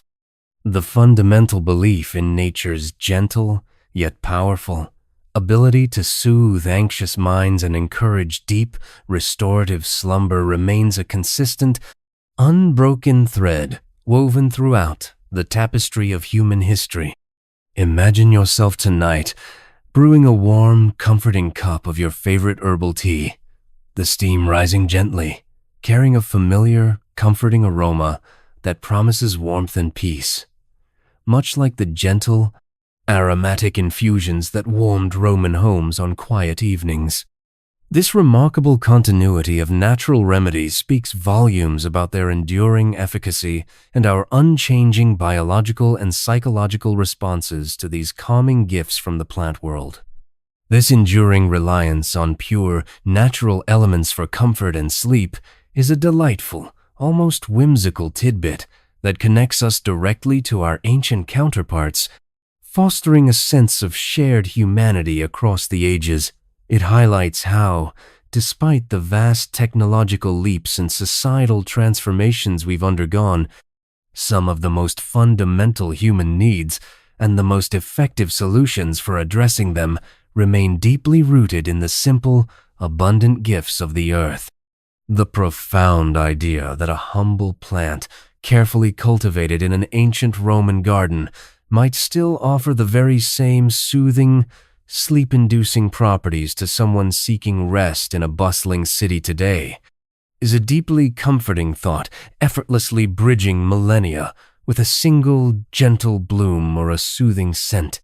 Scholars often reflect with a sense of quiet wonder on how much invaluable knowledge, particularly oral traditions about specific plant uses and preparations, may have been irrevocably lost over time. Yet paradoxically, so much intuitive wisdom has also miraculously carried forward, almost by collective unconscious memory. Consider, too, the remarkably similar approach to the sleeping environment. The modern emphasis on creating a dedicated sleep sanctuary in our bedrooms, free from the intrusions of daily life, perfectly mirrors the Roman cubiculum, that thoughtfully designed private space dedicated solely to rest. You might recall the emphasis on its simple, uncluttered design and the profound comfort of its soft bedding. We consciously dim our lights, turn off stimulating electronic screens, and meticulously seek comfortable, supportive bedding, echoing the Roman practice of employing heavy curtains to block light and thick, supportive mattresses for deep repose. The conscious effort to remove stimulating elements and to carefully cultivate a quiet, dark, and profoundly comfortable environment for sleep is a direct, enduring continuation of Roman wisdom. The fundamental understanding that the physical space itself acts as a powerful, unspoken cue for the mind to prepare for and welcome sleep is a timeless lesson they grasped instinctively, a truth that remains profoundly relevant today. Furthermore, the Roman practice of concluding the day with a light, easily digestible cena finds its direct modern echo in widespread contemporary advice to meticulously avoid heavy, rich meals close to bedtime. Nutritionists and sleep experts across the globe consistently recommend consuming lighter dinners and actively avoiding stimulating substances like caffeine or excessive sugar in the hours leading up to sleep. This shared, intuitive understanding of the digestive system's intricate link to overall sleep quality demonstrates a practical and profound wisdom that transcends specific historical periods and cultural contexts. It's a fundamental principle of well-being that has demonstrably stood the rigorous test of time, a quiet, yet remarkably effective way to gently prepare the body for its essential nocturnal repair work and regeneration. As you reflect on these deep and subtle connections between ancient and modern practices, you might feel a sudden, deeper appreciation for the simple, intentional acts that can profoundly improve your own rest and daily well-being. The rhythmic, consistent sound of flowing water, whether emanating from a Roman fountain or a sophisticated modern sound machine, still possesses an innate power to soothe the nervous system and quiet the restless mind. The practice of gentle, unhurried unwinding, whether through a long, warm bath or quiet, calming conversation with a loved one, remains universally beneficial and profoundly restorative. The Roman concept of a slow evening before sleep, meticulously filled with calming, non-stimulating routines, offers a powerful and compelling alternative to our often rushed, overstimulated, and demanding modern nights. The philosophical approach of calming the mind, too, resonates deeply and timelessly. While we may no longer explicitly invoke Somnus, the Roman god of sleep, as they did, contemporary practices such as mindfulness, meditation, expressive journaling to release worries, or simple, conscious breathing exercises all serve the very same stoic purpose: to help us differentiate between what is within our control and what is not, and to gently release emotional attachment to uncontrollable anxieties. The fundamental understanding that a peaceful, untroubled mind is absolutely paramount for achieving truly peaceful and restorative sleep is a timeless psychological truth, regardless of the specific cultural or spiritual framework it's housed within. This profound legacy of self-mastery and inner peace is a subtle yet incredibly powerful gift from the ancients. As you breathe slowly and deeply, feeling the comfortable weight of your own blanket gently settle upon you, you are intrinsically connected to countless generations of sleepers who, in their own diverse ways, sought the very same solace, comfort, and restoration you seek now. The ancient Romans, in their pragmatic and remarkably gentle wisdom, meticulously laid down many clear and effective pathways to peace that we, perhaps unknowingly, still walk today, drawing quiet strength from their historical footsteps. You are not alone in this nightly quest for calm. You are part of a continuous, unbroken human story of seeking profound repose, gently guided by the quiet echoes and enduring wisdom of the past.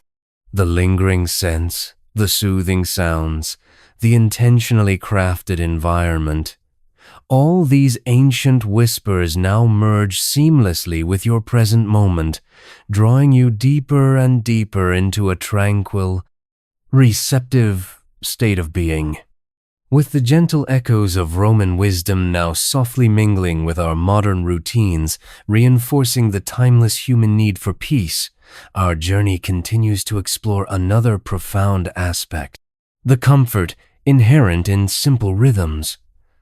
This isn't about grand historical events or complex philosophical doctrines, but about the quiet, universal cadence of daily life, the predictable patterns that offer a deep sense of security and allow the mind to relax and surrender. Imagine yourself observing the ancient Roman world, not through its monumental structures, but through the subtle, repetitive motions of its daily existence, feeling the calming power of routine. The Romans, much like many ancient civilizations, lived lives far more attuned to the natural rhythms of day and night, the changing seasons, and the cyclical nature of work and rest. There was a fundamental predictability to their existence that, while perhaps challenging in its demands and efforts, also offered a deeply comforting and grounding framework. The consistent rising and setting of the sun dictated the flow of their day. The waxing and waning phases of the moon influenced their calendars and festivals, and the distinct seasons guided their agricultural practices and daily chores.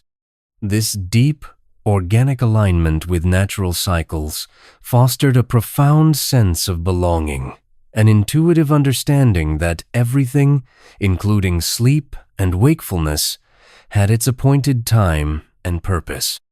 You might picture the steady, rhythmic sound of a farmer tilling his fields at dawn, the predictable flow of water into a communal fountain, its gentle murmur a constant presence, or the consistent closing of market stalls as evening approached, signaling the end of commerce and the beginning of repose.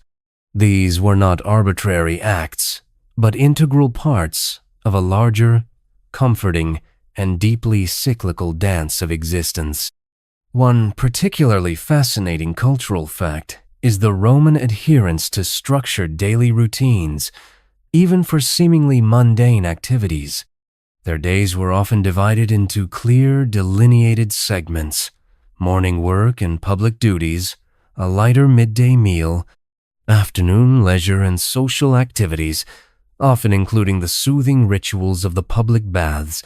You remember their comforting warmth and gentle steam, don't you? And then, the significant evening scena, followed by the deliberate preparation for rest.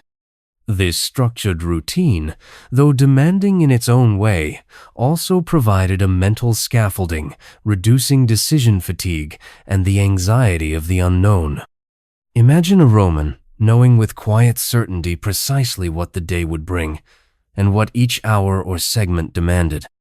This predictability, allowed the mind to anticipate rest rather than constantly being on guard or planning for unforeseen events. Scholars often ponder how much of this daily structure was formally enforced by societal norms versus simply being a deeply ingrained cultural habit passed down through generations, but its profound effect on fostering a sense of order and quiet certainty was undoubtedly significant. This adherence to simple, repetitive rhythms is a truly whimsical tidbit that offers a powerful and timeless lesson for our own often chaotic and unpredictable modern lives. In a world increasingly driven by constant novelty, rapid change, and often overwhelming demands, the Roman reliance on routine provides a calming and grounding counterpoint. The profound comfort found in knowing what comes next, in the gentle repetition of familiar actions and predictable patterns, is a universal human need that fundamentally aids in relaxation and stress reduction. Think, for a moment, of the soothing effect of a consistent bedtime routine today. The quiet act of brushing teeth, the deliberate dimming of lights, the peaceful turning of pages in a book. These are direct echoes of the Roman understanding that predictability fosters peace, much like the steady, unwavering hum of your fan, or the soft, consistent patter of rain against your window pane. Sounds that gently usher in tranquility. Consider the ambient, rhythmic sounds that would have accompanied these simple routines throughout a Roman day. The steady, almost musical drip of water from a household tap, the rhythmic clang of a distant blacksmith's hammer striking iron, the gentle, grinding sound of grain being processed in a nearby mill. These were constant, predictable background sounds that blended seamlessly into the daily soundscape, providing a subtle auditory rhythm to life. They were rarely jarring or unpredictable, contributing to a pervasive sense of calm, continuity, and order. This contrasts sharply with the often unpredictable, cacophonous, and stimulating auditory landscape of our modern world. The Romans, by living intimately closer to natural and artisanal rhythms, experienced a more harmonious and less jarring soundscape that was inherently conducive to peace and introspection. The Roman understanding of the comfort of simple rhythms extended deeply to their appreciation of seasonal changes and their corresponding agricultural activities. The slow, patient growth of crops, the abundant harvest, the careful preparation for the leaner months of winter, these were deeply ingrained, predictable cycles that fostered patience, acceptance, and a profound connection to the earth and its benevolent processes. Imagine the feeling of quiet contentment, knowing that nature, in its infinite and majestic wisdom, would always follow its established course, bringing forth new life, offering periods of bounty and abundance, and then gracefully drawing back into quiet rest and dormancy. This deep acceptance of natural cycles, mirrored precisely in their own daily and seasonal routines, help to foster a profound sense of peace and a gentle acceptance of life's ebb and flow, a vital psychological component for true relaxation and surrender. You might recall the light, easily digestible evening meal that concluded their day, the feeling of comfortable satiety without a heavy burden. That meal was an integral part of this larger, comforting rhythm, a gentle and intentional transition from active day to passive night, and the dedicated, quiet space of the cubiculum, the Roman sleeping chamber, was the serene destination of this rhythm, the final point of surrender into the predictable embrace of deep, restorative sleep. Each element, from the philosophical calm and freedom from disturbance they sought, to the carefully crafted sensory environment they created through aromas and sounds, all contributed to and reinforced this overarching, deeply soothing theme of rhythmic tranquility and ease. The Roman world, in its deepest essence, found profound harmony in these predictable patterns and established routines. It was a world less obsessed with breaking records, constant innovation, or relentless progress for its own sake, and more focused on living well within established parameters and natural cycles. This allowed for a mental spaciousness, a release from the constant pressure of doing and achieving that often plagues modern minds. The acceptance of cycles, the inherent beauty of repetition, and the profound comfort of knowing what to expect all contributed to a pervasive sense of security and groundedness that is deeply conducive to rest and natural sleep. As you feel your own breath deepen and slow, gradually falling into a gentle internal rhythm that mirrors the ancient cadences, you are directly experiencing this timeless comfort. The worries of the day, once sharp, demanding, and insistent, now seem to blur and soften, much like the edges of a distant landscape at dusk, dissolving into the gathering shadows. You are gently swayed by the invisible currents of ancient routines, guided by the wisdom of predictable patterns that have brought peace to countless generations. The Romans, in their quiet appreciation for these simple rhythms, offer us a profound invitation to find our own steady cadences, to embrace the comforting predictability of peace in our daily lives, and to allow the gentle, inexorable flow of time to carry us effortlessly into the quiet, welcoming depths of undisturbed slumber. You are now part of this unbroken chain of quiet rest, a tranquil legacy of calm stretching back through the ages. As the comforting embrace of simple, timeless rhythm settles deeply within you, echoing the predictable cadences of the Roman past, our journey now gently approaches its final stage. A gradual drifting into dreams. This section is meticulously designed to be the ultimate lullaby, a soft, final sequence of images and sensations that guide you effortlessly and completely from the very edge of wakefulness into the profound and healing depths of peaceful, uninterrupted sleep. Imagine the ancient Roman night deepening around you, the subtle sounds of the day completely fading, the world becoming a velvet canvas for your emerging dreams, a serene space where only peace resides. The deliberate winding down before sleep, a cherished practice we've observed throughout our entire journey into Roman life and customs, was never about forcing slumber through sheer will or harsh means. Instead, it was always about gently inviting it, coaxing the mind and body into a state of willing surrender, a soft acquiescence to the natural, undeniable human need for rest. You can almost feel this gentle invitation in the very air around you now, a pervasive softness that encourages your eyelids to feel heavy, almost irresistibly so, and your thoughts to gradually slow, becoming more languid and less insistent. The lingering scents from our explorations, perhaps a faint whisper of lavender or the delicate essence of rose, are now almost imperceptible, having seamlessly integrated into the very atmosphere of your profound calm, becoming part of the quiet, breathable space. Consider the sensation of a profound, comforting warmth spreading slowly and exquisitely through your entire body. This deep, enveloping heat starts gently from your toes, a subtle, tingling warmth, and then slowly, languidly moves upwards, through your calves, soothing your shins, then your thighs, releasing any residual tension in your hips, moving across your torso, warming your chest and abdomen, and finally spreading into your shoulders, arms, and fingertips. This isn't an oppressive or stifling heat, but a gentle, pervasive, and utterly comforting warmth, much like the lingering glow from a Roman bath you experienced earlier, or the soft, fading warmth from a distant, dying campfire you might have imagined.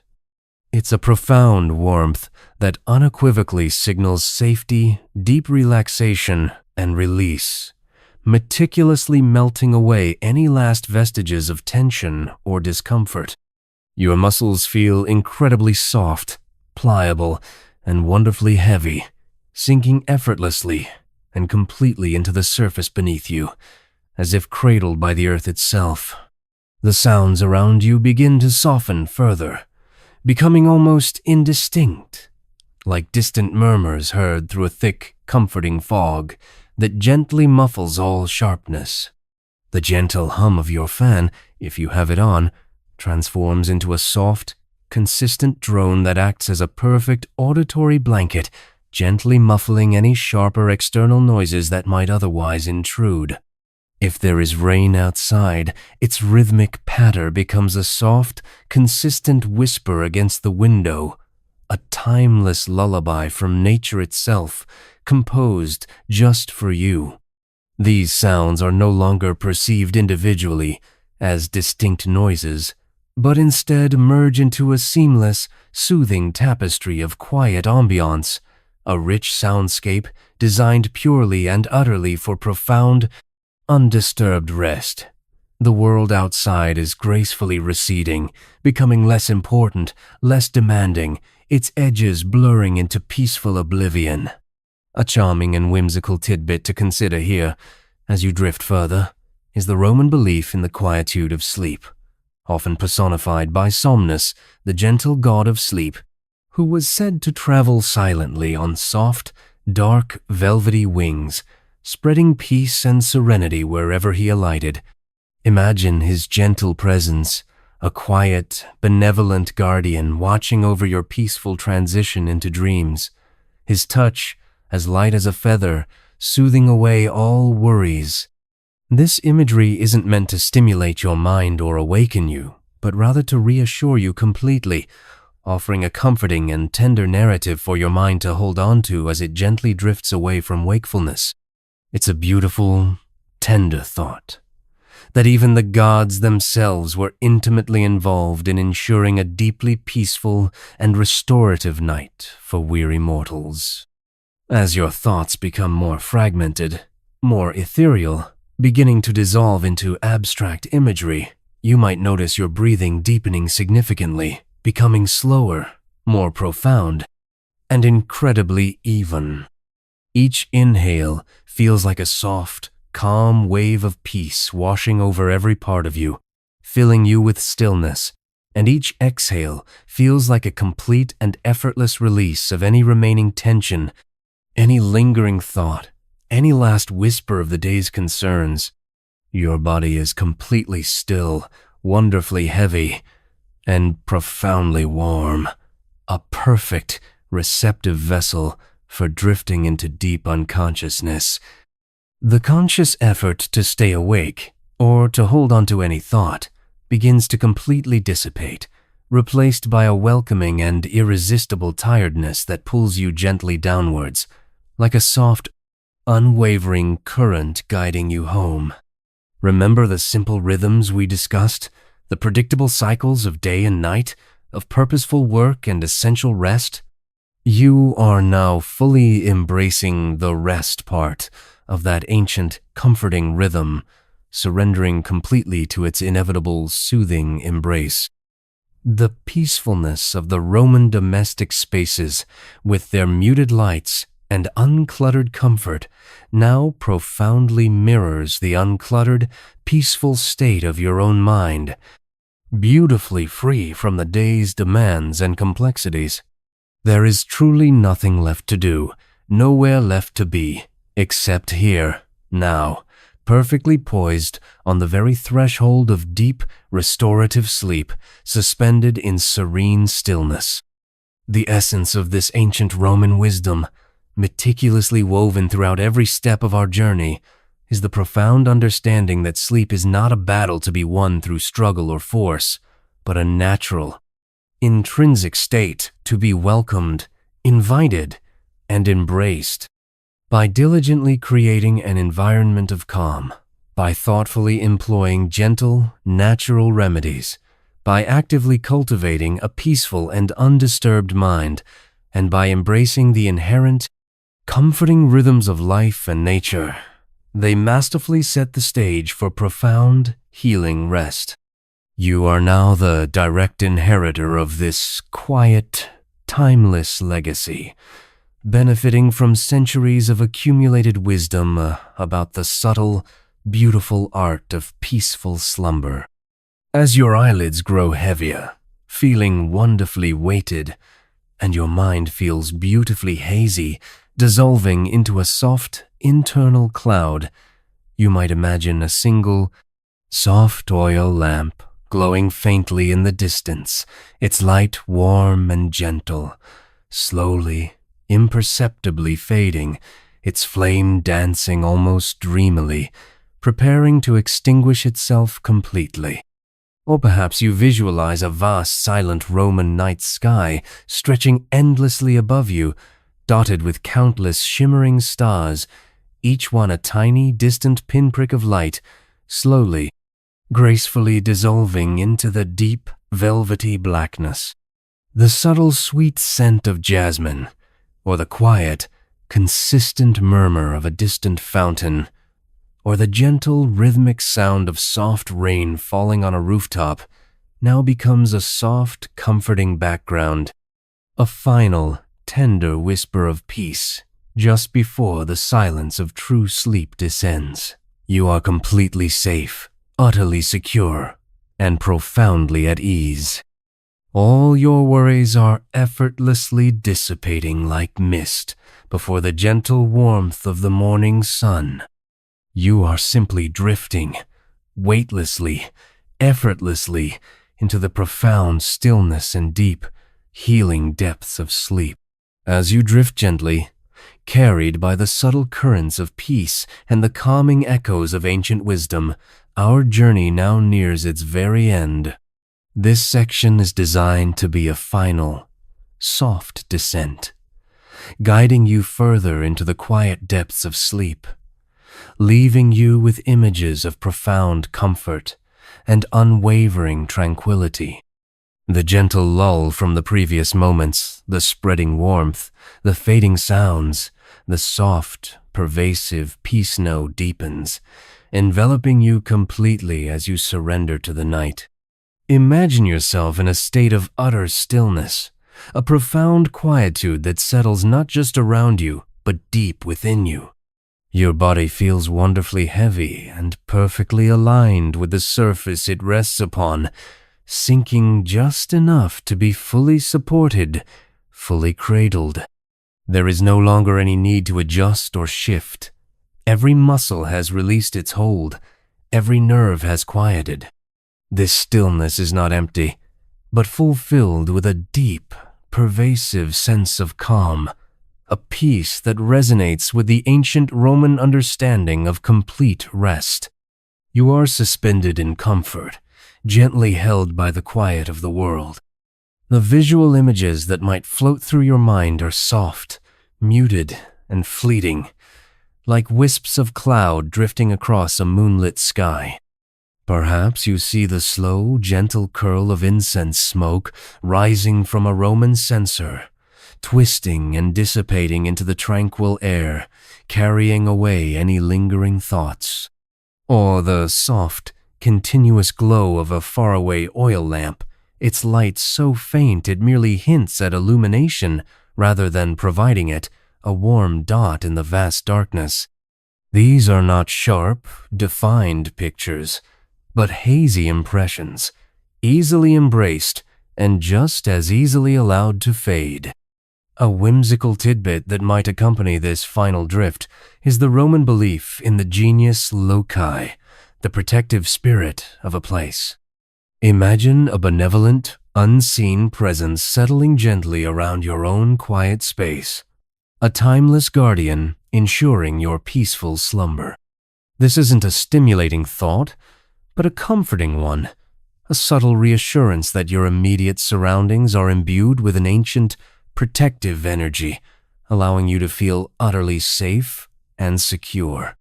It's a tender thought, connecting your personal haven to the broader, universal embrace of protective energies, making your space feel truly sacred for rest.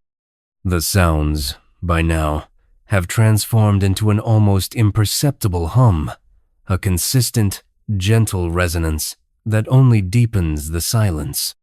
The distant sounds of the Roman night, perhaps the soft murmur of the city finally asleep, or the rustle of leaves in an ancient garden, have dissolved into an indistinguishable, soothing, ambient presence. Even your own breathing becomes almost unheard, a quiet, rhythmic ebb and flow that seems to merge with the quiet breathing of the night itself.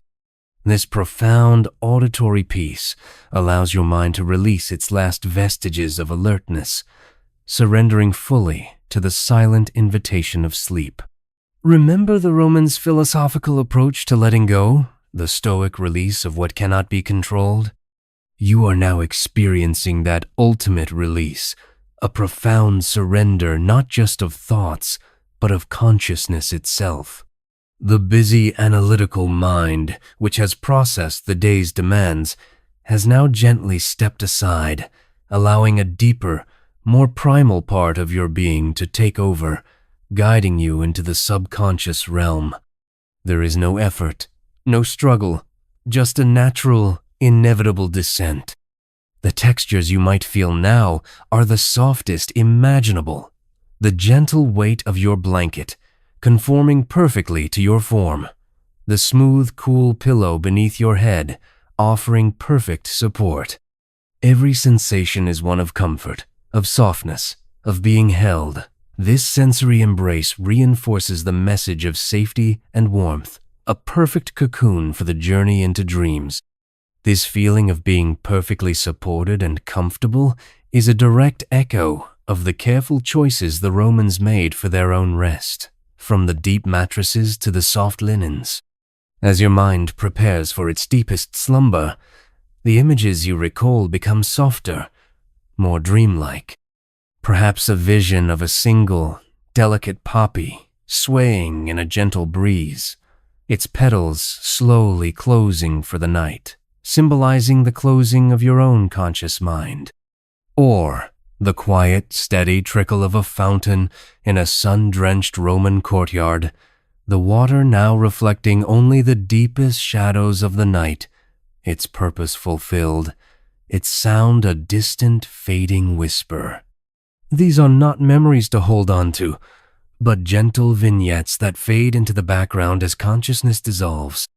This final stage of our journey, mirroring the ancient path to sleep, is one of profound acceptance. It is acknowledging the day is over, that rest is earned, and that the night holds only peace. There is a deep, comforting continuity here, connecting you to all those who have sought and found restorative sleep before you, under countless Roman skies. The Roman wisdom, woven through simple habits and thoughtful practices, culminates in this very moment. The effortless glide into oblivion. You are now floating, unbound by the physical, drifting into a realm of pure quietude. The Roman night, with all its gentle history and soothing customs, has finally completed its work, gently guiding you to this threshold. There is only peace, only warmth, only profound rest. You are completely safe, perfectly still, and utterly ready for the deepest, most restorative sleep. The world has quieted its breath, waiting for yours to become completely one with its stillness. As you drift gently, carried by the profound stillness and quietude that has settled around and within you, our journey into the Roman night now reaches its tender, final moments. This is the ultimate wind-down, a soft, lingering farewell designed to gently usher you into the deepest, most restorative sleep, where worries dissolve and only peace remains, a state of complete and utter tranquility. The gentle lull from the previous moments, the spreading warmth, the fading sounds, the soft, pervasive peace now deepens, enveloping you completely, cocooning you as you surrender utterly to the night. There is a deep, welcoming softness that surrounds you, inviting every last bit of tension to simply melt away. Imagine the last sliver of an ancient Roman oil lamp, its wick now almost entirely consumed, bravely flickering softly, perhaps just a tiny, warm ember at its very base.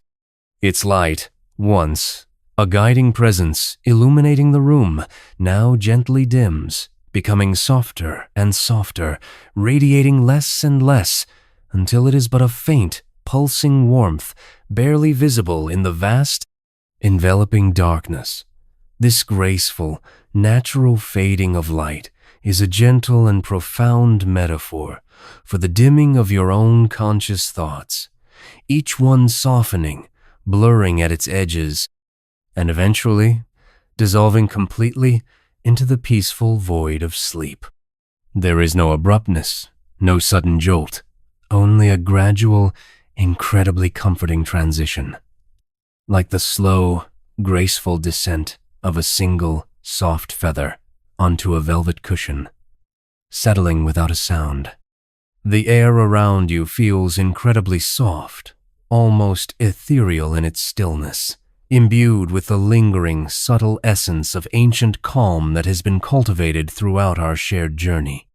Perhaps you can still faintly sense the quiet whisper of lavender, or the grounding presence of a quiet herbal infusion, but these aromas are now mere suggestions, so incredibly delicate that they have seamlessly woven themselves into the very breath you take, becoming part of your internal peace. This air is utterly still, profoundly tranquil, and perfectly weighted, providing a pervasive sense of peace that is both internal and external, cradling you gently within its serene embrace. You are completely safe, absolutely secure, and utterly at ease, held within this profound and pervasive atmosphere of quietude, as if the very air itself is breathing with you. Allow your body to sink even deeper, effortlessly, into the surface beneath you. Feel the perfect support, the cushioning softness that molds exquisitely to your form, conforming to every curve, allowing every muscle, from the largest in your back to the tiniest in your fingers and toes, to release its last, most stubborn hold. Your limbs feel wonderfully heavy, weighted down by the profound peacefulness that has accumulated throughout our journey, a comforting heaviness that signifies deep relaxation.